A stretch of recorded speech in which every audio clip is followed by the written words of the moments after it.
Classes in session, college football hitting the books for Monday, September 15th. Ian Cameron and Connor Mack as week 4 in college football is upon us, coming off a week 3. And, I'm happy to say that in college football, it's been a nice little couple weeks after that rotten, horrific, disgusting, despicable, embarrassing first week that I had, where nothing seemed to go right. And 2 weeks in a row now, we've put profit on the board. Small profit last week, much bigger profit. There was a really good week. Very happy to see it.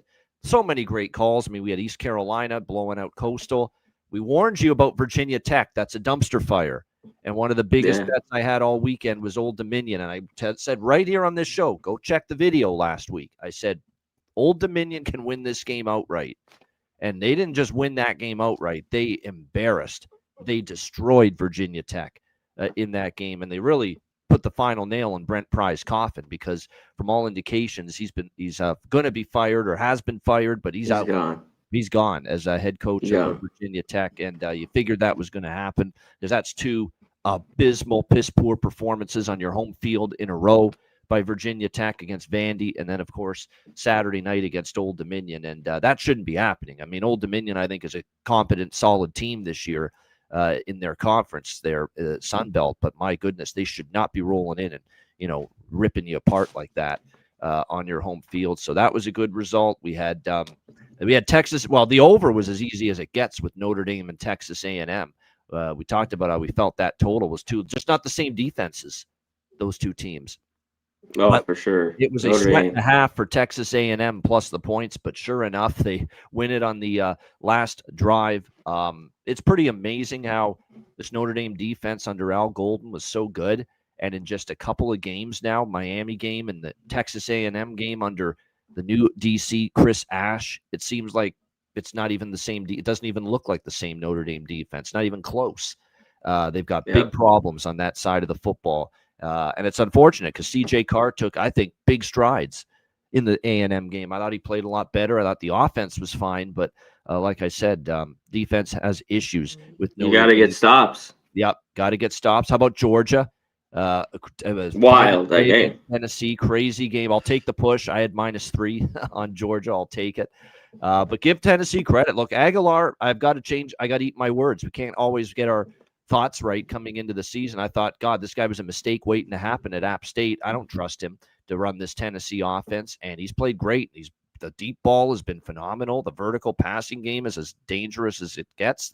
That connection with him and Chris Brazzell is unreal right now with that Tennessee passing game, and that's a tough loss because they really chewed up a very good Georgia defense for much of that game, but that was a nice showing for Gunnar Stockton in Georgia. That was a sign that maybe Gunnar Stockton in this offense, they're ready, to take that next step. Yeah, you gotta give it to. I mean, the season's not done. I still don't trust him, but he does. He looks very good, and they jumped on them early. I thought Georgia made the, stuff in the second half. The strategy they kind of took over the game a little bit. They finally had a bunch of stops. I think they scored 28 straight there in the second, third quarter. But Tennessee came right back. I mean, that was a wild game. So there's a few of those. Yeah. So, but I think it's good. I'm right there from a massive, massive week. I just know it, and I might have to. You know what? I like it so much when we do the show. I think that we're starting to see Clemson's got big problems. This might be one of them, and this is everybody. Okay, this isn't Ian Cameron and Connor Mack on an island here.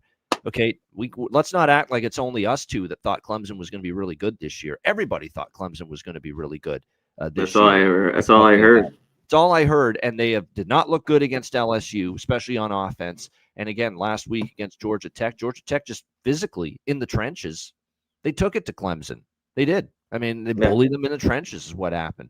Haynes King would not be denied in that football game, and they find a way to lose against Georgia Tech on the walk-off field goal. Yeah, Deshaun Foster fired, one of the most embarrassing performances of the weekend. UCLA as a 15.5-point favorite, losing 35-10 in their own building there, the Rose Bowl in Pasadena against New Mexico. That was such a good hire, by the way, by New Mexico, Jason Eck. Jason Eck did a nice job at Idaho.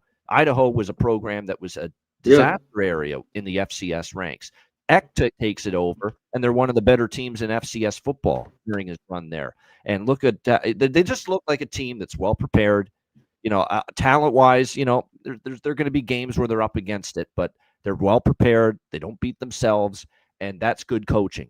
And I can tell right away just watching New Mexico Friday night. Now, UCLA was bad, horrific. They've been awful this season, and that's why Foster got shown the door. But let's give New Mexico some credit.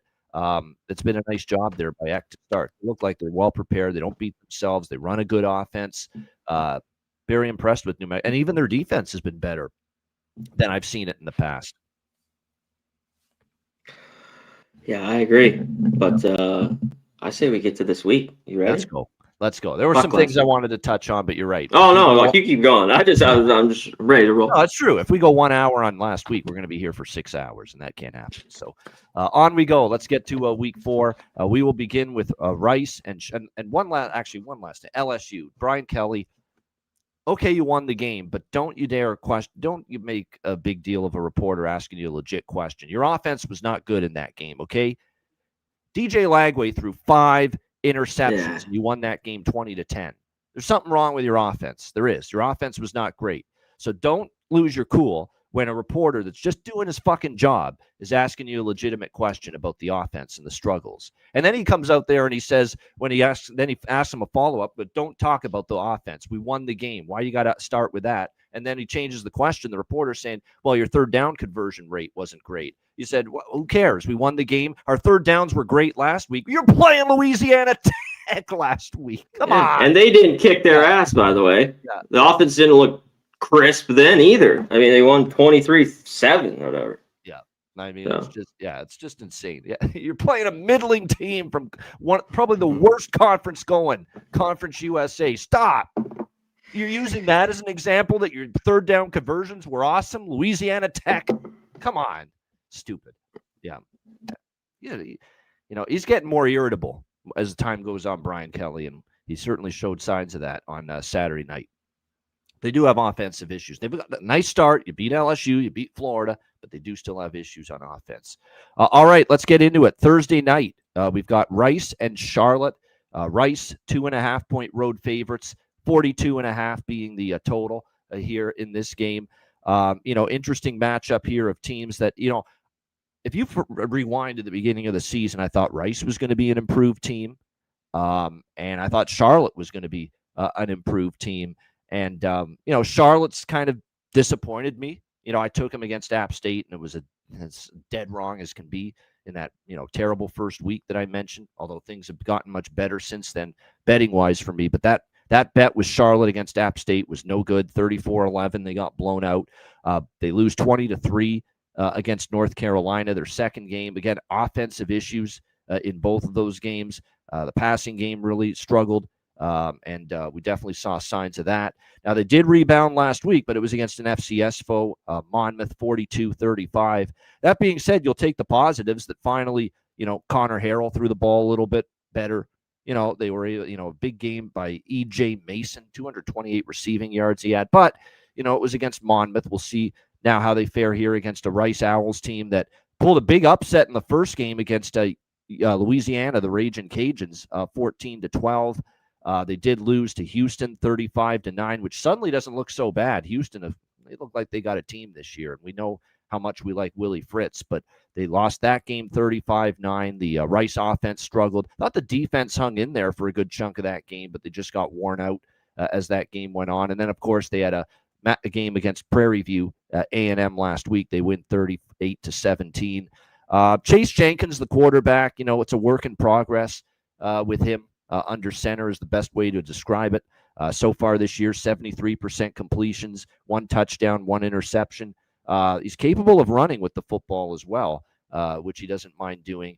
This is a Rice team that defensively, I think could be pretty solid. They're a team that's going to be, I think able to play pretty solid defense. Now, I know Houston, they gave up 39 points, but I thought a lot of that was later in the game because the offense just couldn't get anything going. And it was an exhausted, fatigued defense taking the field. We'll see how this one plays out here with Rice and Charlotte. I think this could be an under game. I'm not ready to trust Charlotte's offense yet. 42 points doesn't move against Monmouth, really doesn't move the needle for me. for Charlotte. I got to see it against a capable team, or at least an FBS foe, one that's got a pretty solid defense, in my opinion, with Rice. So this total ticking down slightly, it makes sense to me. I could see this being kind of a low scoring, 24-17, 20-17 type of game. I'm not sure we're going to get both offenses marching up and down the field in this game. This number's dropped significantly. There's a lot of people buying in on Charlotte, but I think Rice is the better team. And if it drops any more, I might have to bet Rice. But as of now, I've got no bet here for Thursday night. C-Mac, what do you think? Rice, Charlotte? Yeah, I know Charlotte won this game last year by I think a point. When I was looking it up. Yeah, 21-20. 21-20 at Rice. Yeah. I like the under a little bit, but I mean, I think the number's right here. Where it's at. 42.5. One thing in that Charlotte game, let's go through it. I mean, they gave up like 420 passing yards in that game. 410. Sorry, 410. So, I mean, both these defenses, too, the last couple I will say this, that Monmouth quarterback, and I knew this going into that game, Robertson, he's a good FCS quarterback. Well, yeah, he could throw it. I mean, I'm not, but, man, I mean, he was slaying it. Yeah. So, Rice gave up kind of a junk touchdown. They only gave up 10 points. You talked about maybe their defense wearing down. Maybe this is an early under. And, yeah, in the end, Rice is going to run it a ton. So we know they're just not going to throw it a bunch. So, yeah, I got to get to this. Maybe if I bet it at all, maybe the team total or first half with an under here. But it's one I'm going to have to sit on. I was on to hit on some of more of these games this week. But as always, I love to sit on these games for the most part. But like on a game like this, but some of these other games I'm just going to have to take more and more earlier in the week, which I have done traditionally in the past. But I think I might be taking more and more early here. I'll have the bet in today, or tomorrow for a lot more games than normal. And I like both coaching hires. Both of these teams have programs that first-year head coaches, Scott Abel for Rice and Tim Albin for Charlotte. But I expected a little bit better out of Charlotte. I'll be honest. I think Charlotte's been pretty bad here in their they got drilled by competition. App State. No offense in those two games. Like we just saw Southern Miss put up a big number against App State, and Charlotte could barely move the football in that first game against App State. So, like I said, it kind of leans to why I think this could be low scoring. And again, 41 points last year in the game between these two teams, 21-20. So probably got a chance to stay under. Yeah. Barely. Yeah. Tulsa, Oklahoma State, as we move to Friday night. Oklahoma State, 13-point home favorites, 55.5 the total here in this game. Oklahoma State's in the running. From what I've seen, the eye test, and watching this team play, this is one of the worst Power 4 teams going right now. There's not really much debate in that. I think they're that bad right now. It's shocking to say that about a Mike Gundy team. Let's not forget, they didn't look great against UT Martin. 27-7. They didn't cover in that game. Then they got absolutely destroyed, obviously, by Oregon, 69-3. Now, they are off a bye week, so that does help. Extra week of preparation, but, a team that's just defensively, they're lost. I mean, the defensive numbers have been absolutely dreadful. And I know Oregon's got a very good offense, and Dante Moore and that offense has played quite well. But when you're looking at these Oklahoma State numbers, I mean, they're giving up 7.3 yards per play on defense. That's 130th in the country. They're giving up 214 rushing yards per game. That's 127th in the country. So their run defense, well, the pass defense really isn't that good either, but it's especially the run defense that's been absolutely wretched. And I'll say this about Tulsa. The quarterback play is meandering for Tulsa at this point in time. I know Baylor Hayes, is been getting the starts here the last couple of weeks for Tulsa. He's gotten into 2 games, 2 touchdowns, 2 interceptions, 66% completions, but it's not great. The passing game. If Tulsa's going to have success offensively, it's more so going to be from being able to run the football. And given what I've seen out of Oklahoma State, it's a team that should be able to run the football with a good amount of success here, led by Dominic Richardson. So the bottom line is there's no chance I can lay 13. I mean, I think they're really bad, Oklahoma State. Now, what is Tulsa? That's what you have to ask yourself, because Tulsa was not expected to be great coming into this season, and we have seen them, other than a win against Abilene Christian the first game. They lose outright as favorites against New Mexico State, and I watched that offense. They could barely move the football. Kirk Francis got benched. Baylor Hayes took over, and then Baylor Hayes got the start last week. And the defense had issues against Navy.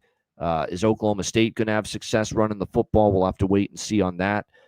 They have been pretty good running the ball here so far this season. Oklahoma State, well, not great, but this is a step down in class defensively. They're averaging 135 rushing yards per game, 92nd, but should be able to run a little bit here against Tulsa, because Tulsa's got some issues on the defensive side of the football here as well. We saw with the Navy attack. Once Navy got that offense going last week, Blake Horvath and company, they basically scored on almost every drive. So, my first thought is we could see points in this game. 55.5, I lean over. I'm on Tulsa, though, from a side perspective. I am. I mean, I know I've got concerns about, what we've seen from them as far as their quarterback play, as far as the defense at times, but they can run the ball. And Oklahoma State has been not just bad, horrific at stopping the run. And when you're talking about staying inside a number where you're catching 13 points, CMAC, if you can it's not all about scoring points to cover the number.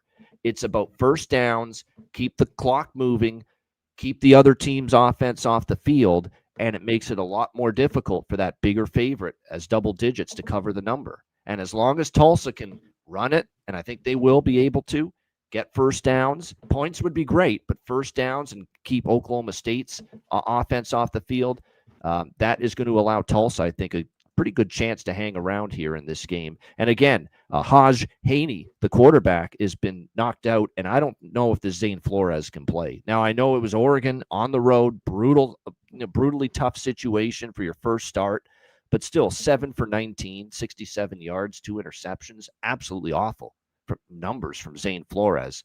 I'm not exactly convinced this guy is a quarterback that's going to be able to be trustworthy laying almost 2 touchdowns, even against a team like Tulsa. And keep in mind, Tulsa's playing an in-state team here. They're going to be fired up to play in Stillwater against Oklahoma State. They're not going to care Oklahoma State's at a bad start to the year. They're going to want to go in there and compete. So Tulsa in the over for me. CMAC, what do you think? Yeah, I mean, I don't know if the bye week is going to help No. Oklahoma State. The quarterback problems. I'm hearing really bad things about what's going on there right now. It's about as bad as it's ever been under Mike Gundy with this program. Yeah, it's weird. It just is that he's kind of lost it a little bit. You know what? Sometimes a guy's just been there too long. Yeah, there's shit like that happens. I mean, he's been very successful, but maybe it's just time. And of course, he's at, what is he now? 55? Is that how long? I'm 40. He's definitely in his 50s now. Let's see how I'm going to look it up. Mike Gundy's age. I'm going to see how close you came. It had to be like 15 years. 58. Right? It's 58. 58? Yep. Fuck. Yeah. When he said that, I think he was over 40 before. Okay. I think he's seriously considering stepping down after this year. They won't fire him because of all the good things he's done, but I have a feeling he might step down after this year. Just my gut. Yeah. I have to take the points here with Tulsa. I have to take it. Both these defenses, though, are not good. So that was the thing with Tulsa. I mean, there's just big runs. I mean, Navy ran for, I think, over 360 on them last week. They just couldn't stop him at all. But you need some breakaways. That game got over. Tulsa, a little bit dating back to last year's, been an over team. This team's, got here, especially with these numbers where this is at, in the mid 50s. They've gotten over. So I kind of lean that way too, because I think Oklahoma State will be able to score, but I think Tulsa could have some success and an offense. I think they could do some stuff here. And like you're right, in-state rivalry. Oklahoma State too. I just don't know. The team hasn't covered. I don't give it as favorites, dogs. I mean, I can't even remember the last time they covered a football game back to last year. No, Oklahoma State struggled to cover as favorites when Gundy had good teams there. Yeah. Yeah, at times. There's been times too, because this, big brother, little brother, a little bit, that they play these games tight in the past. Tulsa has better Tulsa teams, of course, but of course Oklahoma State was better. So I know this is like, I wish it was over 2 touchdowns, but I just think 13 is enough here. I think you got to take the dog. All right, Iowa and Rutgers, the other game on Friday night, Big Ten action. This is probably the Fox game. Yes, it is. It's Fox Friday night college game.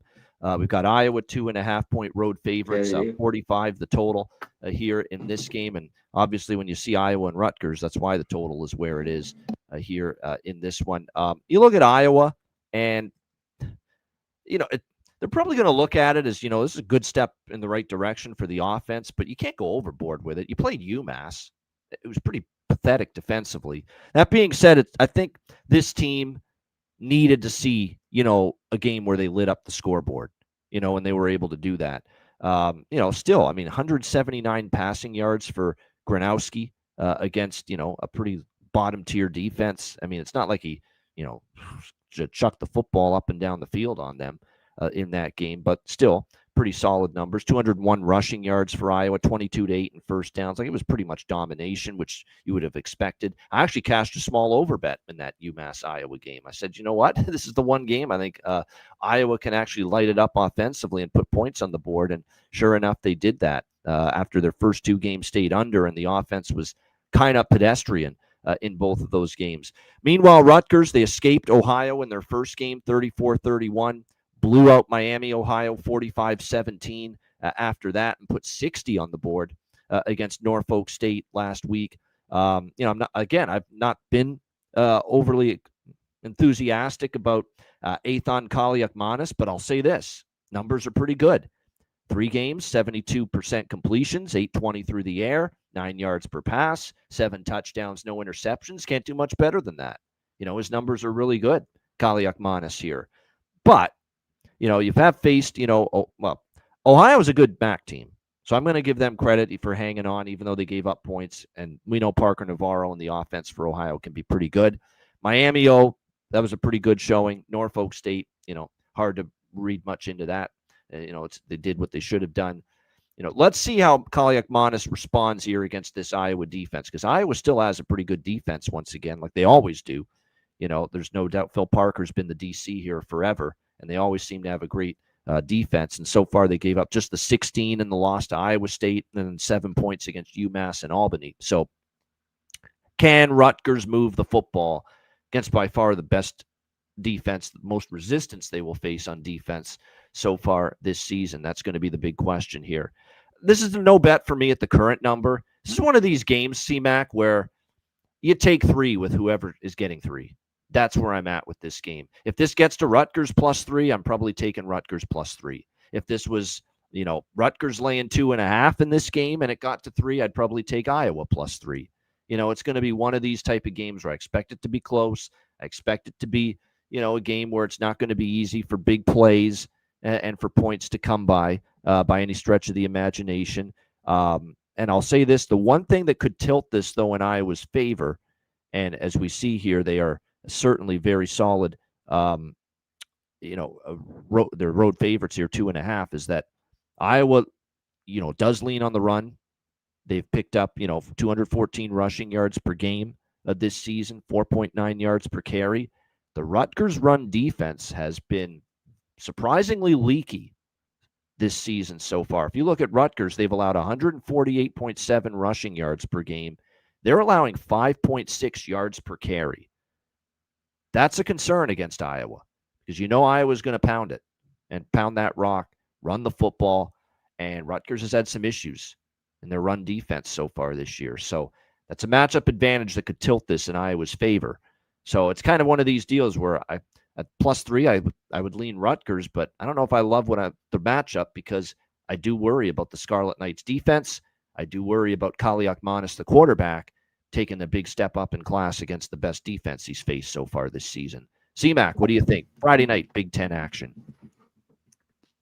Yeah, I think that's the biggest thing here and I think this Iowa defense is pretty good. You know what I mean? I think they can hold down Rutgers here.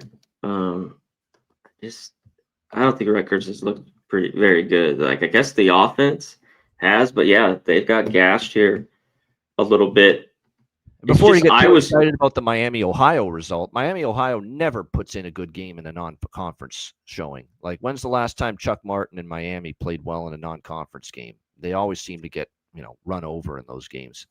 Yeah. Well, it's a few of those teams do in the MAC, as we know. But I just think Iowa's just going to go in with their slow game plan here, run the ball, better defense. And I think they're just the better team, flat out. They should be able to have success running the ball against Rutgers.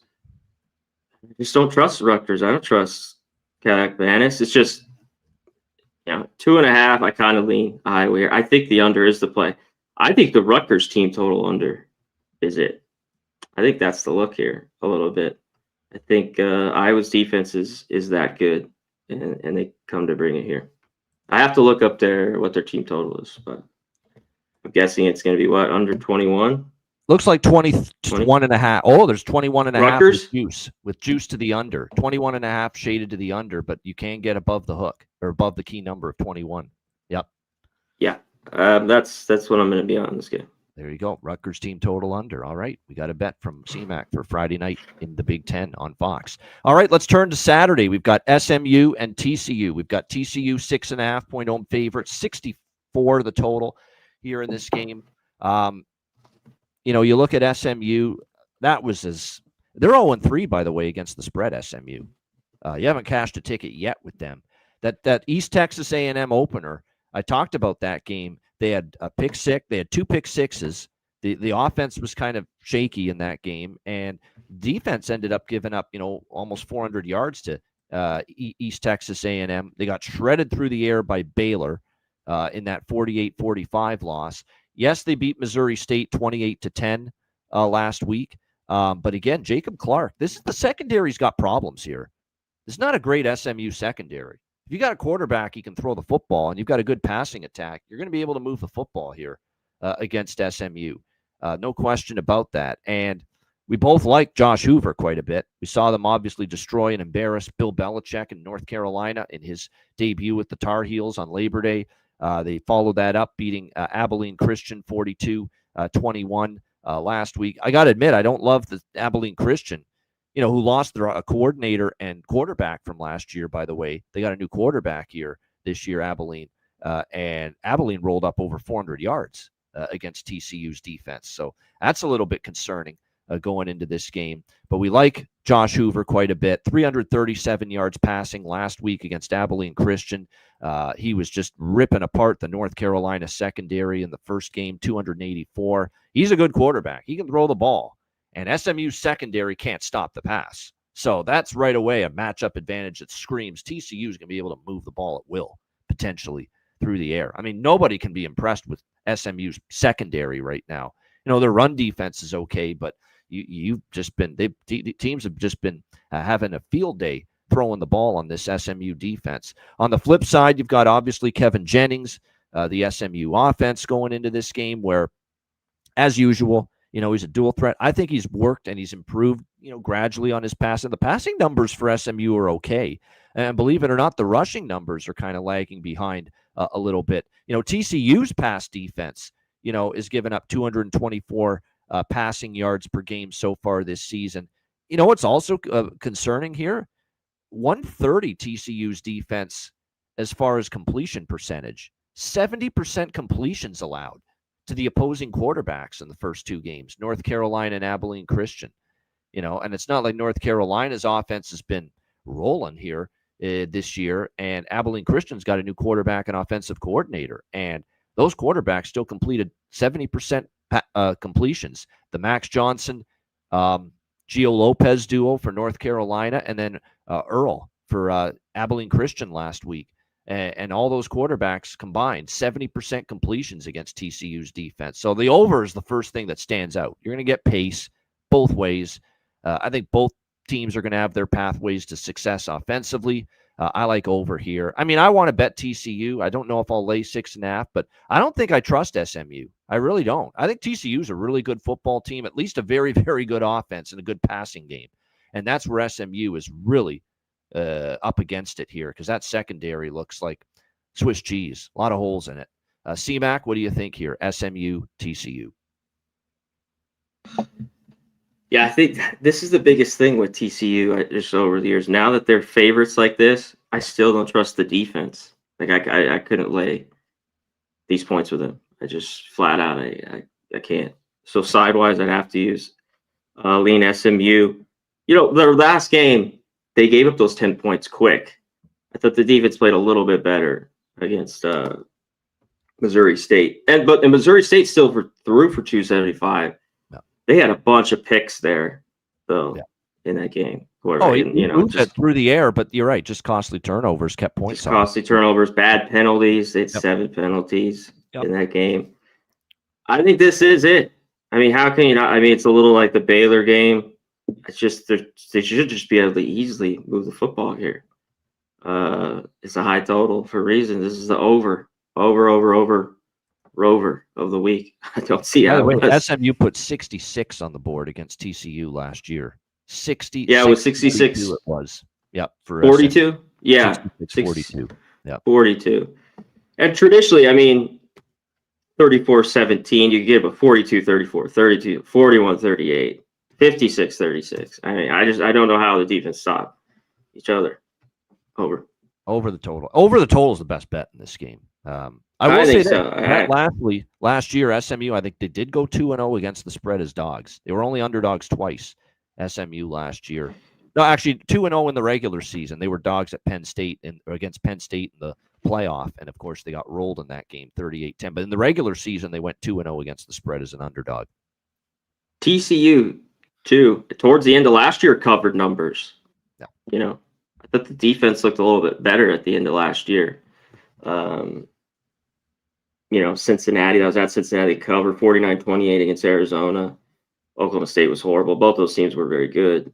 Yeah. So I have a little bit recurring nightmares, even though how loaded this TCU, team, especially the offense. Yeah, no doubt. Yeah, fourth season for Rhett Lashley as head coach of SMU. Where's the time go? Boy, oh boy.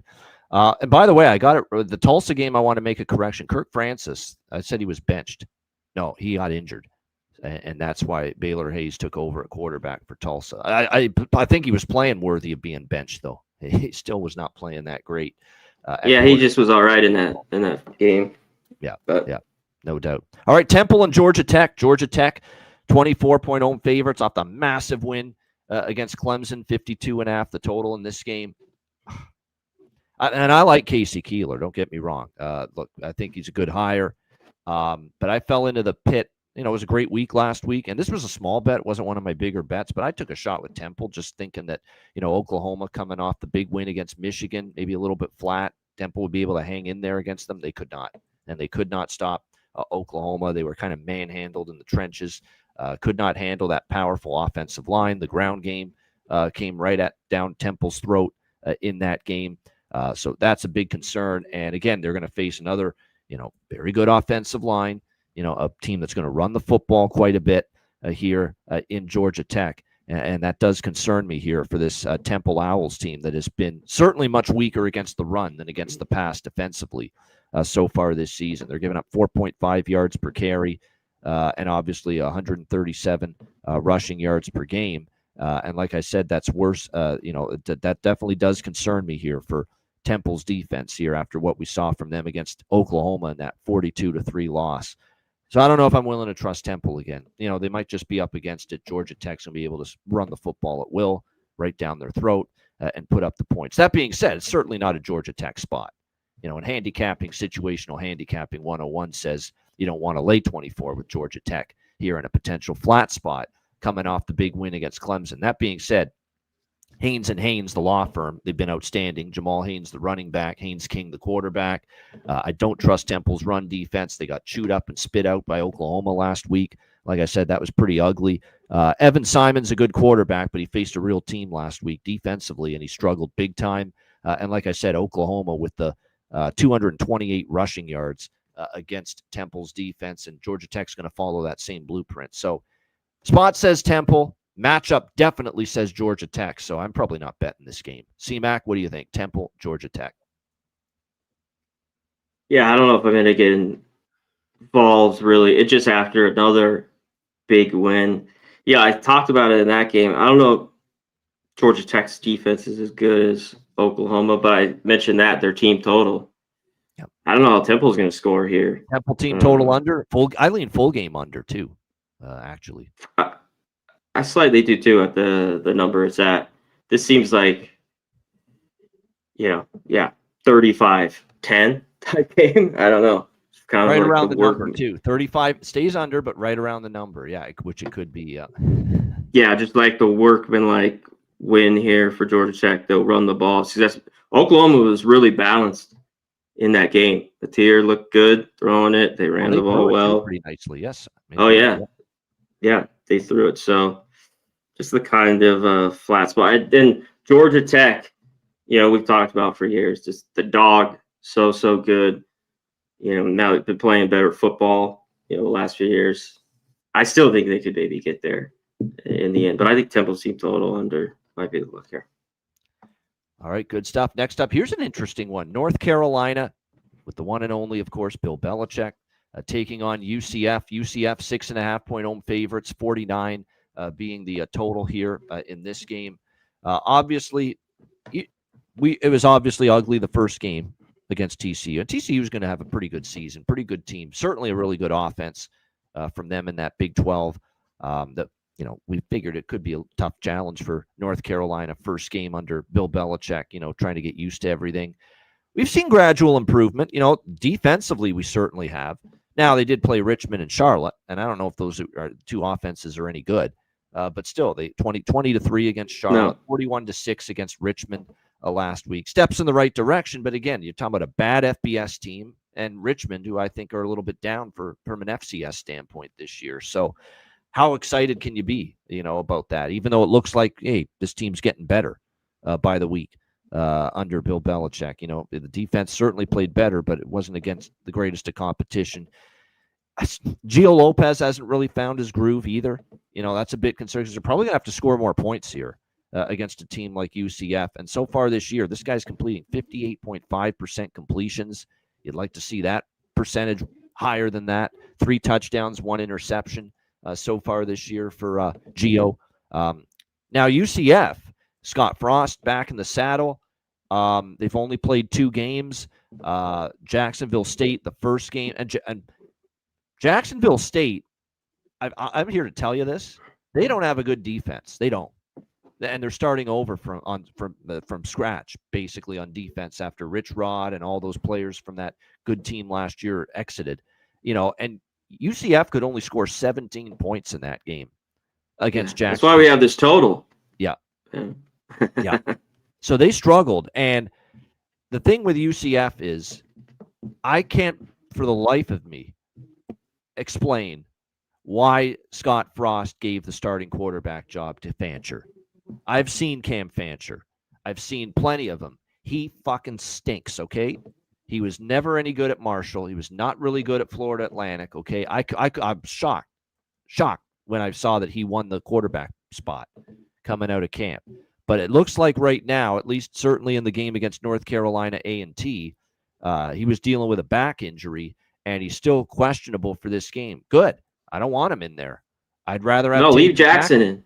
Yes, yeah. I'd rather have Taven Jackson, the Indiana transfer, who comes from a program that was a winning program last year, who stepped in for an injured Curtis Rourke, if you remember, last year, and played pretty well, played solid, played pretty solid in Curtis Rourke's absence last year. So let's see where they go with the quarterback position here, UCF, in this game, because certainly this game becomes much tougher, at least a good amount tougher, in my opinion, for North Carolina if it's Taven Jackson at quarterback here for this game as opposed to Cam Fancher. But again, this is up in the air. Keep an eye. It looks like as of right now, this is one of these games where wind or rain could be in the forecast. We'll see. It's early in the week, but this could be something where the game gets impacted by weather just a bit. But again, it's just way too early in the week to tell.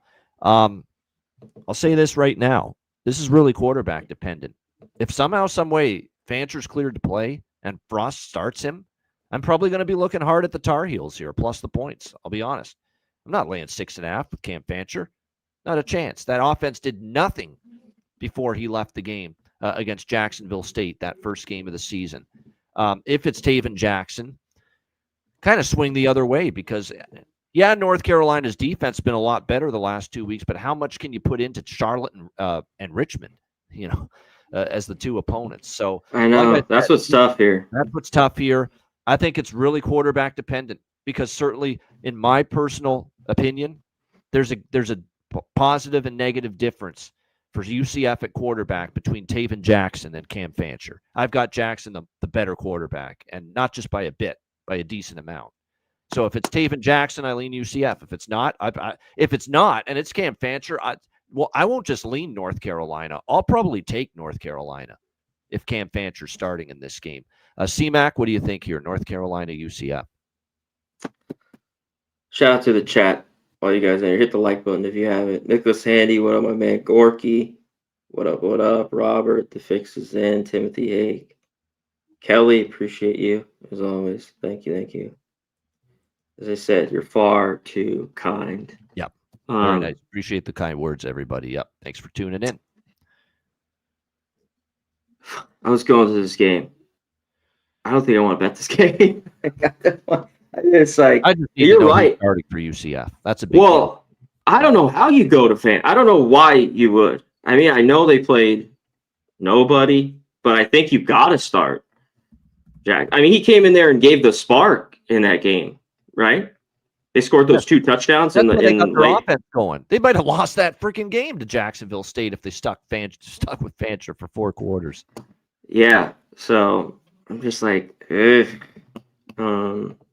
I don't know. I North Carolina, they get these cupcake wins. Like you mentioned, Gio Lopez just looked very average. He's got to be better here. I always like UCF at home a little bit. Now laying a touchdown against North Carolina, I don't know. So yeah, this is a wait for me as well. This is a wait. Nothing for me. And I know Frost. Shout out to my guy, Gorky here. Oh yeah, he's got Utah, Colorado, Miami money line. Yep. All right. Oh, very good. Shout out to you, Nebraska money line. Appreciate my man Gorky with the dono. Appreciate you, my dude. I appreciate that. Very kind with the dono. Appreciate the donos, everyone. Really, not. It's too kind. Those of you that are helping us out with that, so appreciate it very much. Like I said, this is definitely quarterback dependent as far as it goes in this game. Before I make a decision one way or another. All right, we got Florida and Miami. Miami 7.5-point home favorites, 51.5 the total in this game. I knew it was a bad spot for South Florida. I did still take the Bulls at plus 18. I kept it small. I realized it was a real tough spot. They had the big game against Boise. They had the huge upset against Florida. You have to get yourself pumped up again and physically up again for another big game against a good team in Miami, and they just got run out pretty much. Like they did last year. It happened once again to South Florida. But look, we got to give Miami the praise. I mean, so far, so good. Now, I'm still worried. There's that Cristobal moment around the corner where he loses a game he shouldn't. And this team, loses a game that they absolutely have no business losing. That could still happen. But in their 2 big games against Notre Dame and USF, this offense has put up 76 points combined. I mean, the numbers have been off the Carson Beck's been phenomenal. Not good. Phenomenal.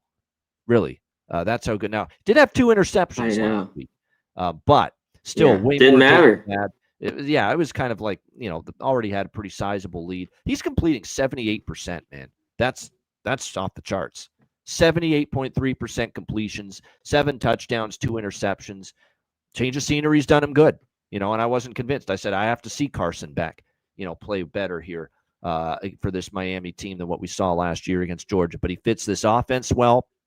They got a good running game in Mark Fletcher Jr. They found good running receivers, even though they lost a couple from last year, including Restrepo, no longer there, but Keelan Marion, Malachi Toney. They've certainly got enough weapons in the receiving game. The offensive line's been phenomenal. They've been able to run. They've been able to throw. They've given Carson Beck time. And after what I saw from Florida last week against LSU, it's a winnable game. I admire the defense hanging in there the way they did. Like, they really shut down LSU's run game.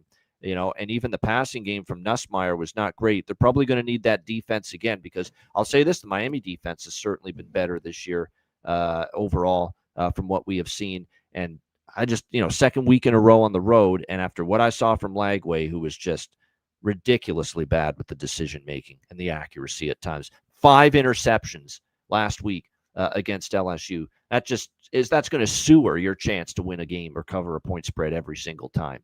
Yet, in spite of 5 interceptions, you almost have to look at it like it's pretty damn impressive that Florida only lost that game 20-10.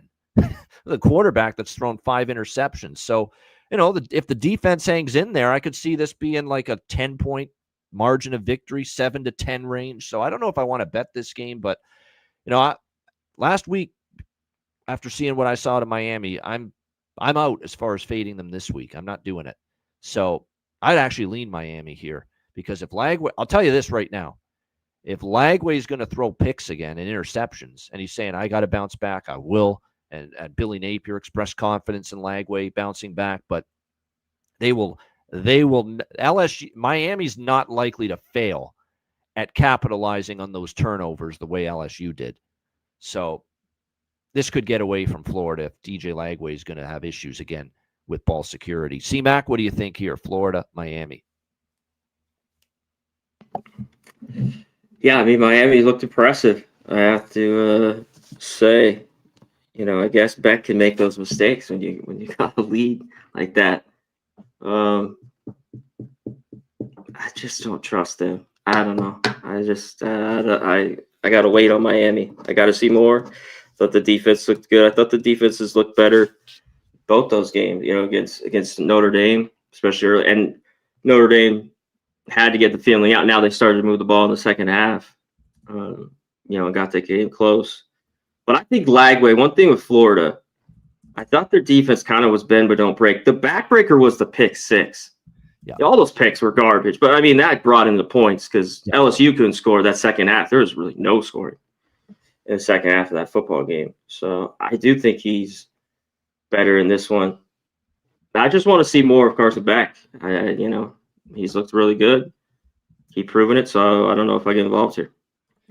All right, next up, we've got Bowling Green, Louisville. Louisville, 26.5-point home favorites, 51.5 being the total here in this game.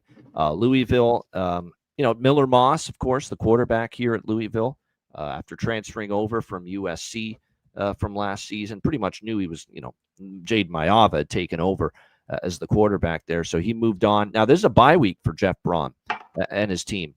They haven't played since that Friday night game against James Madison, where they were in a battle most of the way, and then they ended up pulling away late, 28-14 win over a pretty solid James Madison team. So pretty solid effort, solid showing overall. One thing we're seeing from Bowling Green, obviously good win for them last week, 23-13 over Liberty. Liberty's horrible, so I don't want to make too much of it. But what I like about Drew, and I'm not a Drew Pine fan, you know that. But what I like about his performance against Liberty, no mistakes. 0 as far as INTs. That's what we need out of him. Just don't make mistakes. 146 through the air is not great, 16-31, but he didn't make mistakes. Let his defense play well, let the run game take over, and just don't put your team in a bind. And that's what he did. He's going to have to do that here if Bowling Green's going to cover the number because defensively they're going to be up against it a little more. Let's not forget they gave up 34 points to Brendan Sorsby and Cincinnati and 333 passing yards. And this is, again, an offense that can throw the football and a quarterback in Miller Moss that's been around the block. That being said, his numbers have not been off the charts so far. 62% completions, 2 touchdowns, 2 interceptions. We'll see. There's a real scrappy, feisty, hard-trying personality that we're starting to see out of Bowling Green under Eddie George. I've been impressed with how hard they've played. I've been impressed with the battle level. Even in the Cincinnati game, it looked like they were down and out early. They were down 21-0 second quarter, C-Mac. And here they are just chipping away. They were down 31-10 going into the fourth quarter of that game. And in the fourth quarter, they kept playing for 60 minutes, and they lost 34-20. They ended up covering the number. And that's what you worry about if you're going to lay the points here. Bowling Green has been real scrappy. And being scrappy might be enough to stay inside a number like this. C-Mac, what do you think? Bowling Green, Louisville. Yeah, I think maybe. Pine's the big Key it was work. Yeah, Liberty is bad. That's why I was all over Bowling Green. Yep, you and This I week. both. Liberty's horrible. It's just not. Not the same. Wow, not the same. They're a bad football team right now.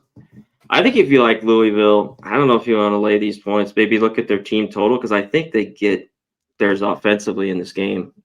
If you don't want to lay almost 4 touchdowns here, so yeah, their offense is good. I mean, that game with James Madison, they had a great. They're off the bye too, right? Or not really a bye.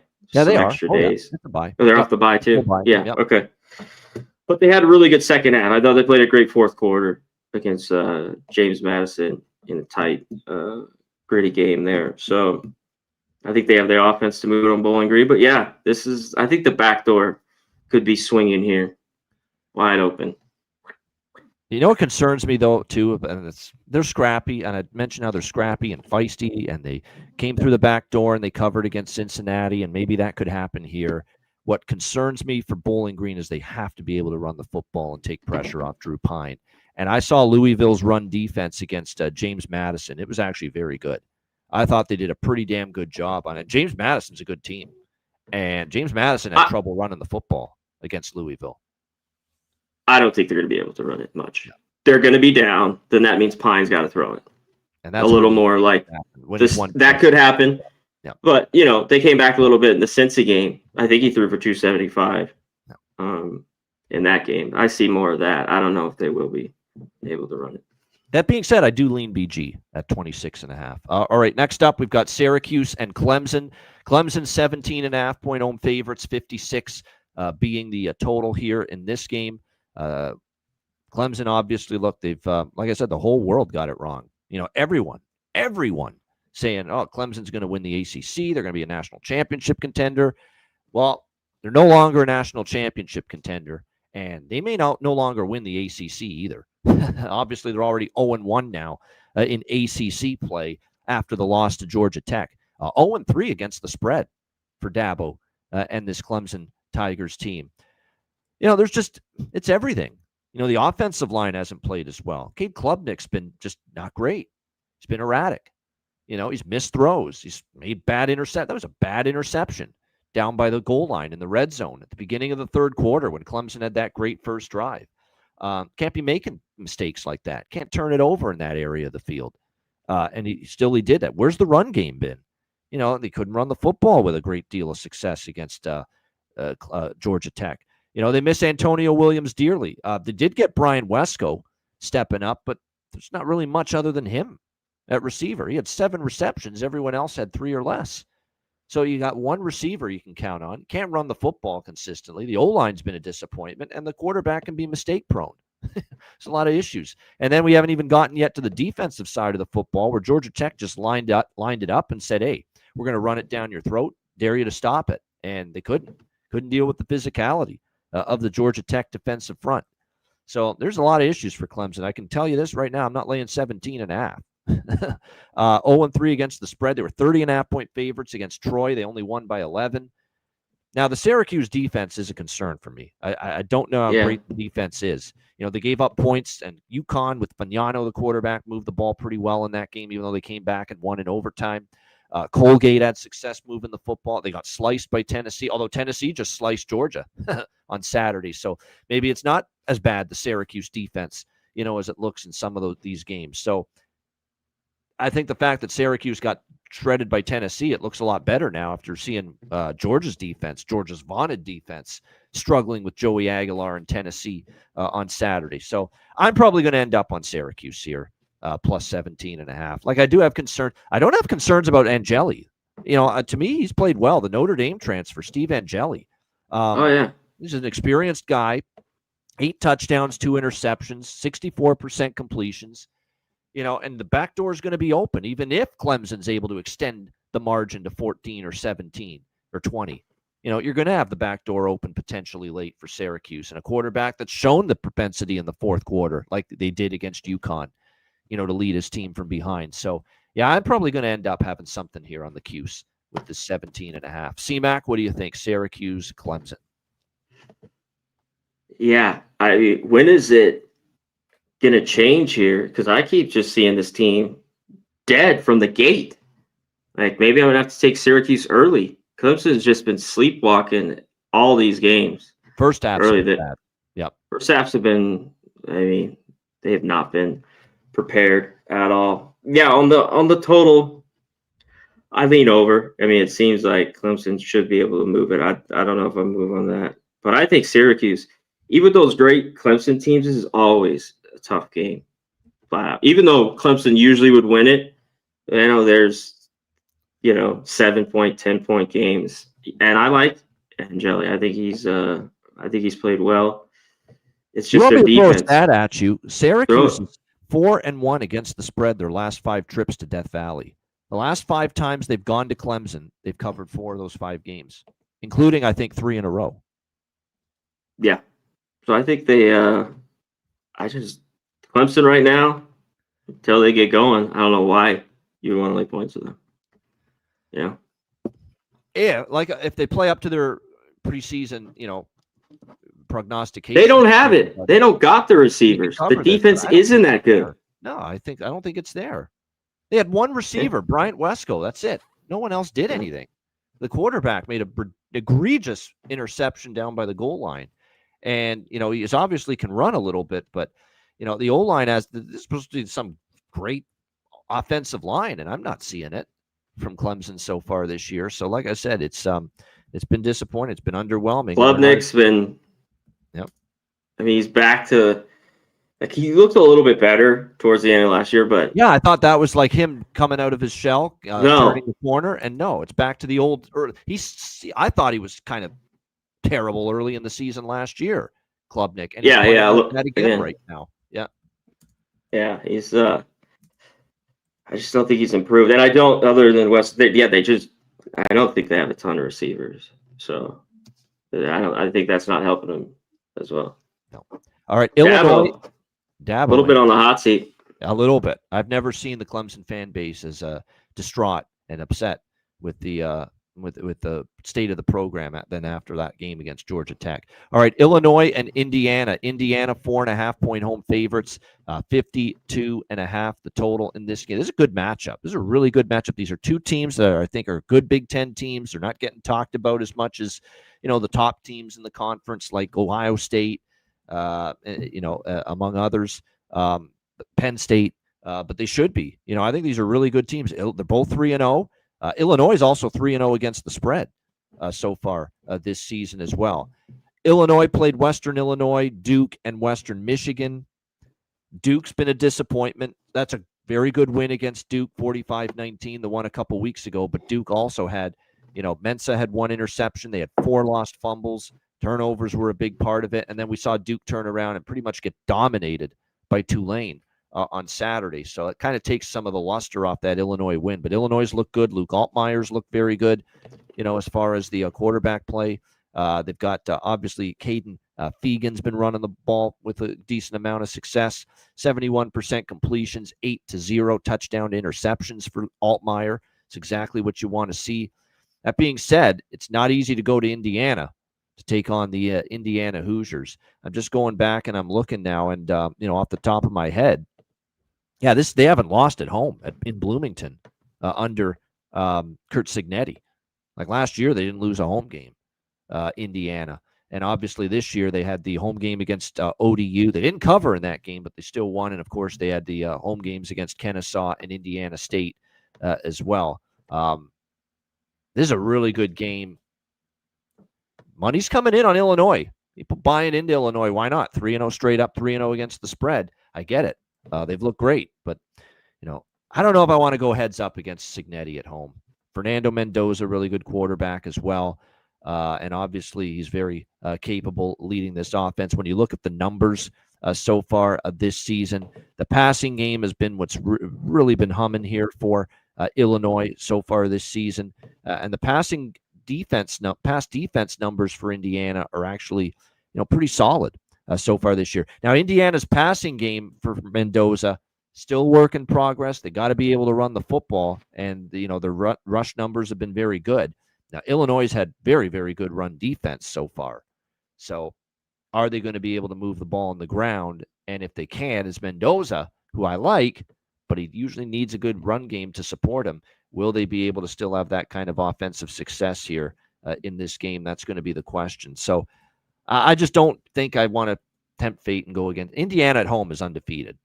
And yes, they got to win this game by 5 points or more. I don't think I want to go up against and I do still think a Cignetti. And maybe I'm disrespecting Bielema too much, but I still think a little bit more of him as a coach than Bielema. And look what he's done with Indiana here in a short year, so year and a bit. So I lean Indiana here. I don't know if I bet. I would probably need 3 or better to get there with Indiana. I don't know if I'll lay 4.5. CMAC, great game though. I'm looking forward to it. Illinois, Indiana. Yeah, this is a great game, even if you're not betting on it. I just think these two teams are too close here. And I got to say, I like Mendoza, but I don't trust him. I just don't. At home, playing this number, I think both defenses have looked pretty good. After Old Dominion, they had some trouble with those big runs. I mean, Joseph's the guy who can run. Yeah. For Old Dominion, but look pretty good. And then these easy wins. But I think Illinois is scrappy. I mean, look at me coming around to Luke Altmaier here, giving him praise. Playing well. I think they have to come around. He's playing well. No interceptions. They've been very good ATS. That'll be big. I mean, they got the big turnovers against Duke. I just think this game is tight. In a tight game, I want the points in the Big 12, so could be a plus 4.5. Yeah, Illinois. Yeah, I could see that. I kind of lean that way too. It's just the idea of this is a team that hasn't lost at home. Let's bet against them at home. Laying only 4.5 is not overly appealing and exciting to me. But that being said, it does feel like it could be a close game. A little bit different team though. I mean, it's a different year. Yeah. So I thought that was it last year, but I don't know. We'll see. That's why I play the game, right? That's why we go. And that's why it's going to be a good game. Yeah, exactly. Looking forward to it. NC State and Duke. We've got Duke 3-point home favorites, 58.5 the total in this game. This is moving toward Duke, and I like Duke. I like parts of this Duke. I like Mensa, but Mensa's been erratic. I thought I was going to like this Duke defense, and boy, it's been disappointing. I expected Duke to have a pretty solid defense, but that's 2 weeks in a row. Illinois and Tulane, and they've struggled. They have really struggled on defense. It's not going to get any easier here. NC State's rolling in with a really good offense. CJ Bailey, man, he is balling. He is playing great. They're running the ball. He's throwing it well. It's not going to get easier here for this Duke defense, which has definitely not played up to the level I thought they were. I thought they had a pretty good defense coming into this year. They have not looked the part so far. So, meanwhile, Mensa, that's got to be disappointing for Mensa. It really was only late when they were already way behind that he finally got things going. And that was a revenge game. That was an emotional game for him going back to Tulane where he quarterbacked the Green Wave. And to play like that, going back to Tulane against your old team, that is disappointing. No question about that. NC State defense, though, is still an issue in my opinion. Wake's offense that had been struggling big time, they finally got some offense going last week. And there's not in the second half. NC State. Robbie Ashford can't throw the ball worth a lick. And most of that game, especially early, he was throwing the ball on that NC State. I know. That's worrisome for me. But there's nothing to worry about with their offense. They got a great offense, NC State, and they have moved the ball. They put up points. I think it's an over. I'm done waiting around for Duke's defense to be good. They're not good right now, and I think NC State will move the ball. I think Duke can probably do some things against still a suspect NC State defense. So I like the over more than anything here, 58.5. 3 or better, I like NC State. Plus 3 or better. I'm done. I'm done with Duke for now. That's 2 weeks in a row. They've really disappointed. And NC State's got the offense where they're going to be in this game, I think, from start to finish. CMAC, NC State, Duke. Yeah, Duke. Just the defense is not there at all. Turnovers. And you're right. I mean, that was late. They had those 10 points late in that game.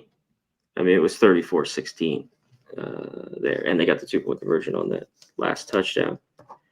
And this is a series where Duke has kind of owned them the last 4 years, 4 or 5 years. I think they beat them 4 of the last 5.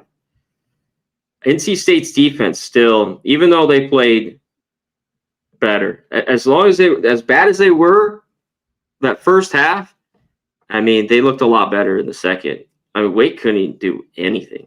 Couldn't run the ball. I thought they would be able to run the football on them a little bit. I just did. I mean, maybe not go wild. So, I was dead wrong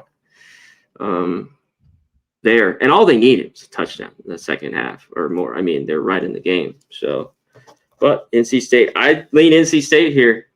I think they're just, as right now, between these two teams, they're a little bit better, and they're catching 3.5. 3.5. I'm taking NC State. I'm in at 3.5 for sure, 100%. Duke's at home. I mean, this is just a different Duke team that I'm watching. I mean, if they continue, the defense is that bad, and they turn the ball over. Yep. And they can't dig holes though, like they have been. They've been down. You get down in these games. So I'm leaning NC State too, but this is a wait for me. I kind of lean there, but this total's up there. That's a wait for me as well. Well, here's the thing. Duke does not play fast, and NC State plays, slightly above average tempo, but they're not a blazing fast-paced team. So the pace, but the offensive efficiency should be there. Yeah, they've both been there. NC State, and the defensive efficiency has not been there for Duke. I mean, they've been giving up big plays, and it's been rather surprising to see these defensive numbers here for Duke, giving up 5.7 yards per play, which is 76th in the country, 147 rushing yards per game allowed. They're 75th in pass yards per game allowed, 85th in rush yards per game allowed. Not the Duke defense, certainly, that I expected so far. All right, Kent State and Florida State. Florida State 46-point home favorites, 56 the total in this game. How about Kent State? One of the worst teams in college football, and there they were putting Buffalo through the torture chamber. That was a bit of a stunner last week, Yes. but almost won the game outright. It was 24-point underdogs, but lose 31-28. Defense kind of fell apart, and they had a chance. They were up 28-24 with 2 minutes left, and they allowed, obviously, Taquan Roberson to find Victor Snow in the end zone for the game-winning Buffalo touchdown there in the last few minutes. So just a crushing loss for Kent State, but definitely improvement from this Kent State team. We'll give them some credit for that. This DeShields guy, who was the quarterback, it was a solid game from him. Drew DeShields for Kent State yesterday. 61. He's got 4 touchdowns and 5 interceptions. That he's been in there for this Kent State team, but certainly a much better game from him last week. Step in the right direction. I think this could be an over because I don't think Kent State's going to stop Florida State. The one thing about Florida State is Tommy Castellanos looks very comfortable. They're piling up points, 31 against Bama, 77 against East Texas A&M. Both of those games went over. I think there's no reason this team can't get, 45, 52 against Kent State's terrible defense, which gave up 62, by the way, to Texas Tech just a couple of weeks ago. I think Florida State can hit the 50s. And if Kent State, Drew DeShields shows that last week was a step in the right direction offensively, if I can get 10 points out of Kent State, this game's probably going over, 48-10, something like that, 52-10, something like that. So I think at 56, I might end up betting over the total here. C-Mac, what do you think? Kent State, Florida State. Yeah, after they play so well, just seems like, and now they go to Florida State, it's a shit ton of points. So, but I think that's why just take Florida State, their team total. They should be able to get 50. Kent State, I mean, we saw it in that game against Texas Tech. They scored a couple late. Florida State looks really good. I think it's just a tough spot for Kent State. You got to give it to them. I thought they made some big play early in that game. The first quarter, the first half, really. Buffalo's offense got going finally in the second half. But I think Kent State's getting maybe like this much better, like a little bit here, little strides, small ones. So maybe they were playing possum. We're going to get killed in non-conference, and then when in our MAC games, this is something to keep an eye on. Maybe we're going to wait with Kent State when we get into MAC play. That maybe it's just going to be a team that's going to be able to cover these big numbers in MAC play, because there's not many people that saw that coming. That they were going to be able to not just cover wire to wire against Buffalo, but hell, they could have won outright. No one saw that coming. So maybe Kent State, CMAC, could be a good team to make money with in conference play. Non-conference, though, that's another story because they've had their doors blown off here against these non-conference opponents, namely Texas Tech. Yeah. So next. All right. Next up, we've got, as we continue along here, it is Maryland and Wisconsin. In this next game, we've got Wisconsin, 8.5-point home favorites, 43.5 the total in this game. Obviously, a rough game for Wisconsin at Alabama. They struggled in that one and ended up losing decisively to the Crimson Tide.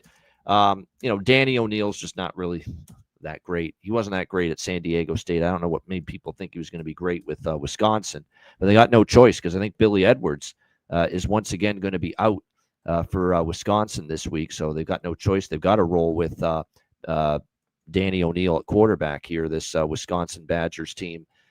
I'm not laying points with them with that guy at quarterback. Can't do it. I know there's reasons to say that, it's going to be a situation where, I get concerned about that for them. We'll have to wait and see. Billy Edwards hasn't been ruled out yet. He's apparently day-to-day still. So there's a chance he could come back for Wisconsin. But like I said, the numbers from Danny O'Neill have not been great. And anyone that watched him at San Diego State knows, he didn't play great there either. So this is a big deal if he's going to have to start here for Wisconsin in this game. Meanwhile, you look at Maryland, and, there's a bit of a struggle for Malik Washington lit up Florida Atlantic first game of the season. It was definitely not a great performance from the offense against Northern Illinois when they played the Huskies just recently. But then they bounced back and they put 44 on the board against Towson last week. And, Malik Washington, certainly there's promise. There's something there. There's promise there. And the receiving core has been solid. And so far, Malik Washington, 6 touchdowns, 1 interception, 62% completions. Definitely they have something there. This guy could be, a solid quarterback here for Maryland. And maybe it's enough. Now, again, this is probably going to be the best defense that they've played because I think Wisconsin does have probably a better defense than any one Maryland's played so far this season. But boy, oh boy, if it's Danny O'Neill at quarter, if it's Billy Edwards, maybe I don't take Maryland because I do think there's a gap between Billy Edwards and Danny O'Neill. But holy shit, if it is Danny O'Neill, I think it's going to be tough to trust Wisconsin laying more than a touchdown in this game. And again, O'Neill comes into this game with 5 touchdowns and 4 interceptions. That's not the ratio that you want to see. The biggest concern I think I have for Maryland here is how's that run defense going to hold up? Because as Wisconsin's back to being one of those teams where if they can run the football, they're going to be able to have success. The run defense numbers look great, but a lot of that is Florida Atlantic doesn't run it a ton. They played Northern Illinois, not the greatest, as far as a barometer for the run defense. And then, of course, Towson. But the run defense numbers have been solid so far for Maryland. They've only given up 102.7 rushing yards per game, just 2.9 yards per carry. So, if the run defense hangs in there and with for Maryland and the combination of Wisconsin having Danny O'Neill at quarterback, not Billy Edwards, I think I might end up taking the Terrapins here plus the points, but I think that has to happen before I pull the trigger on it. CMAC, what do you think? Maryland, Wisconsin? Maryland, I don't know what to make of this team. Like in that game against Northern Illinois, I don't think they played well. That was 13-9. They did get that late touchdown in that game. Northern Illinois had they ran it a ton, but they did have 180 yards. So I think that's a little bit of a struggle. I just miss Wisconsin. I don't know. I can lay points with this team. Like you mentioned, I don't give a shit who's at quarterback. And maybe they just need to hand it off, and it's like a 10. Maybe they win by 10 here. At least Maryland's looked better with their schedule, which we talked about in the breakdown. This team could start 3-0. If they could get a couple more wins, they could get over their win total, go 3-0 out of the gate. I guess I'd lean the dog here, Maryland, but I don't know if I bet this. All right, next up, UAB and Tennessee. Tennessee, 39.5-point home favorites, 68.5 the total here in this game. Tough loss for Tennessee. It'll be fascinating to see. Is there a hangover? Is there, are they down in the dumps early? Or are we going to see Tennessee shake that real tough loss to Georgia in overtime last week. Shake it off and get back on track here. I mean, the first thing that stands out is the over here. I mean, Tennessee's gone over 7 straight dating back to last year. They've scored 45, 72, 41. And by the way, 45 against Syracuse, 41 against Georgia. And now they're playing a UAB team that isn't any good defensively. Gave up 42 to Alcorn State in their first game. Alcorn State rolled up 42 points against Trent Dilfer's UAB defense. They gave up 38 to Navy. Keep in mind, Navy plays at like a snail pace, as slow as can be, and still gave up. So fewer possessions, limited possessions, still gave up 38 points in that game. And then, of course, last week against Akron, this is the best of all to show potentially how bad UAB defensively could be once again this year. Akron didn't score a point in their first 2 games. Not 1 point. Shut out Akron in their first 2 games of the season against Wyoming and against Nebraska. They were shut out in both games. Not a single point on the board for the Akron offense. Against UAB on Saturday, not only did they score their first point of the season, they scored 28 of them against that UAB defense. That's a team that hadn't scored a bloody point in 2 games before putting up 28 points against UAB's defense last week. So this is over. I can't imagine this total going anything but up. I'm already starting to see that it's moving up because it opened 66.5, went to 68.5. I'm starting to see 69, 69.5 starting to appear, but I agree with it fully. The only thing that can maybe bite you with this total is that Tennessee's flat. I can't see it, number one, and even if they are, I think UAB defense could be that bad. This is a UAB defense that gave up 28 points to an Akron team that hadn't scored in 2 games before that, and they gave up 42 points to Alcorn State, a lower-tier FCS program, and gave up 42 in that game. So this is a clear over, and UAB is not bad offensively. I kind of like what I've seen from Jalen Kitna. He's played solid. They got a little bit of a run game. They got a couple guys at receiver like Corey Milner and Iverson Hooks, so they might be able to move the ball a little bit on Tennessee's defense, which has not been as good, I think, as I thought. I think we expected Tennessee's defense to be pretty good. Georgia rolled them for 44 points, and even Steve Angeli and Syracuse moved the ball, for a good amounts of that game against Tennessee. So this is a clear over, in my opinion, 68.5 over the total for me. All right, next up, we continue along. We've got Wyoming and Colorado. Interesting non-conference battle here. We've got Colorado 13-point home favorites, 44 being the total in this game. I mean, trouble with Colorado. That was not a good game against Houston on Friday night. It was a interesting decision, and that's the phrase I'll use. Not the Rockies. Sorry, we got that. Take baseball on the brain. Buffaloes. It was an interesting decision by Deion Sanders to go with Ryan Staub. This is a guy that was not even in the mix to be the number 1 quarterback throughout spring and fall camp. It was Caden Salter and it was Julian Lewis, Juju Lewis, that were battling, for that spot throughout camp. And then all of a sudden, no Julian Lewis last week, no Caden Salter. Deion tabs Ryan Staub to get the start. And it looked good early. I thought he played a good first half, and then the offense just stopped in the second half. And it was definitely much more of a struggle. He threw 2 interceptions. Again, no run game to speak of, 96 yards on the ground on 23 carries. The offensive line just subpar once again for this Colorado team. They're not exactly a team that's got the confidence of a team that I'm confident laying 13 with right now. In fact, we remember the Delaware game, 31-7 against Delaware. That was a push on the number 24. And then obviously we saw them lose to Georgia Tech in the first game. And that game probably was only close because of all the Georgia Tech turnovers. And then they get blown out by Houston, 36-20. I mean, after halftime, that was pretty ugly. That was a coaching whipping by Willie Fritz over Deion. Let's be honest. I mean, that second half, it was like totally outcoached. 20-6 after halftime for Houston last week against Colorado. So, yeah, this is not a team I'm rushing to lay 13 points with. Now, this is Wyoming on the road, and we know sometimes athletically they can be up against it. I thought they hung in there, though, at home against – but, again, that was at home. Let's see what they do on the road.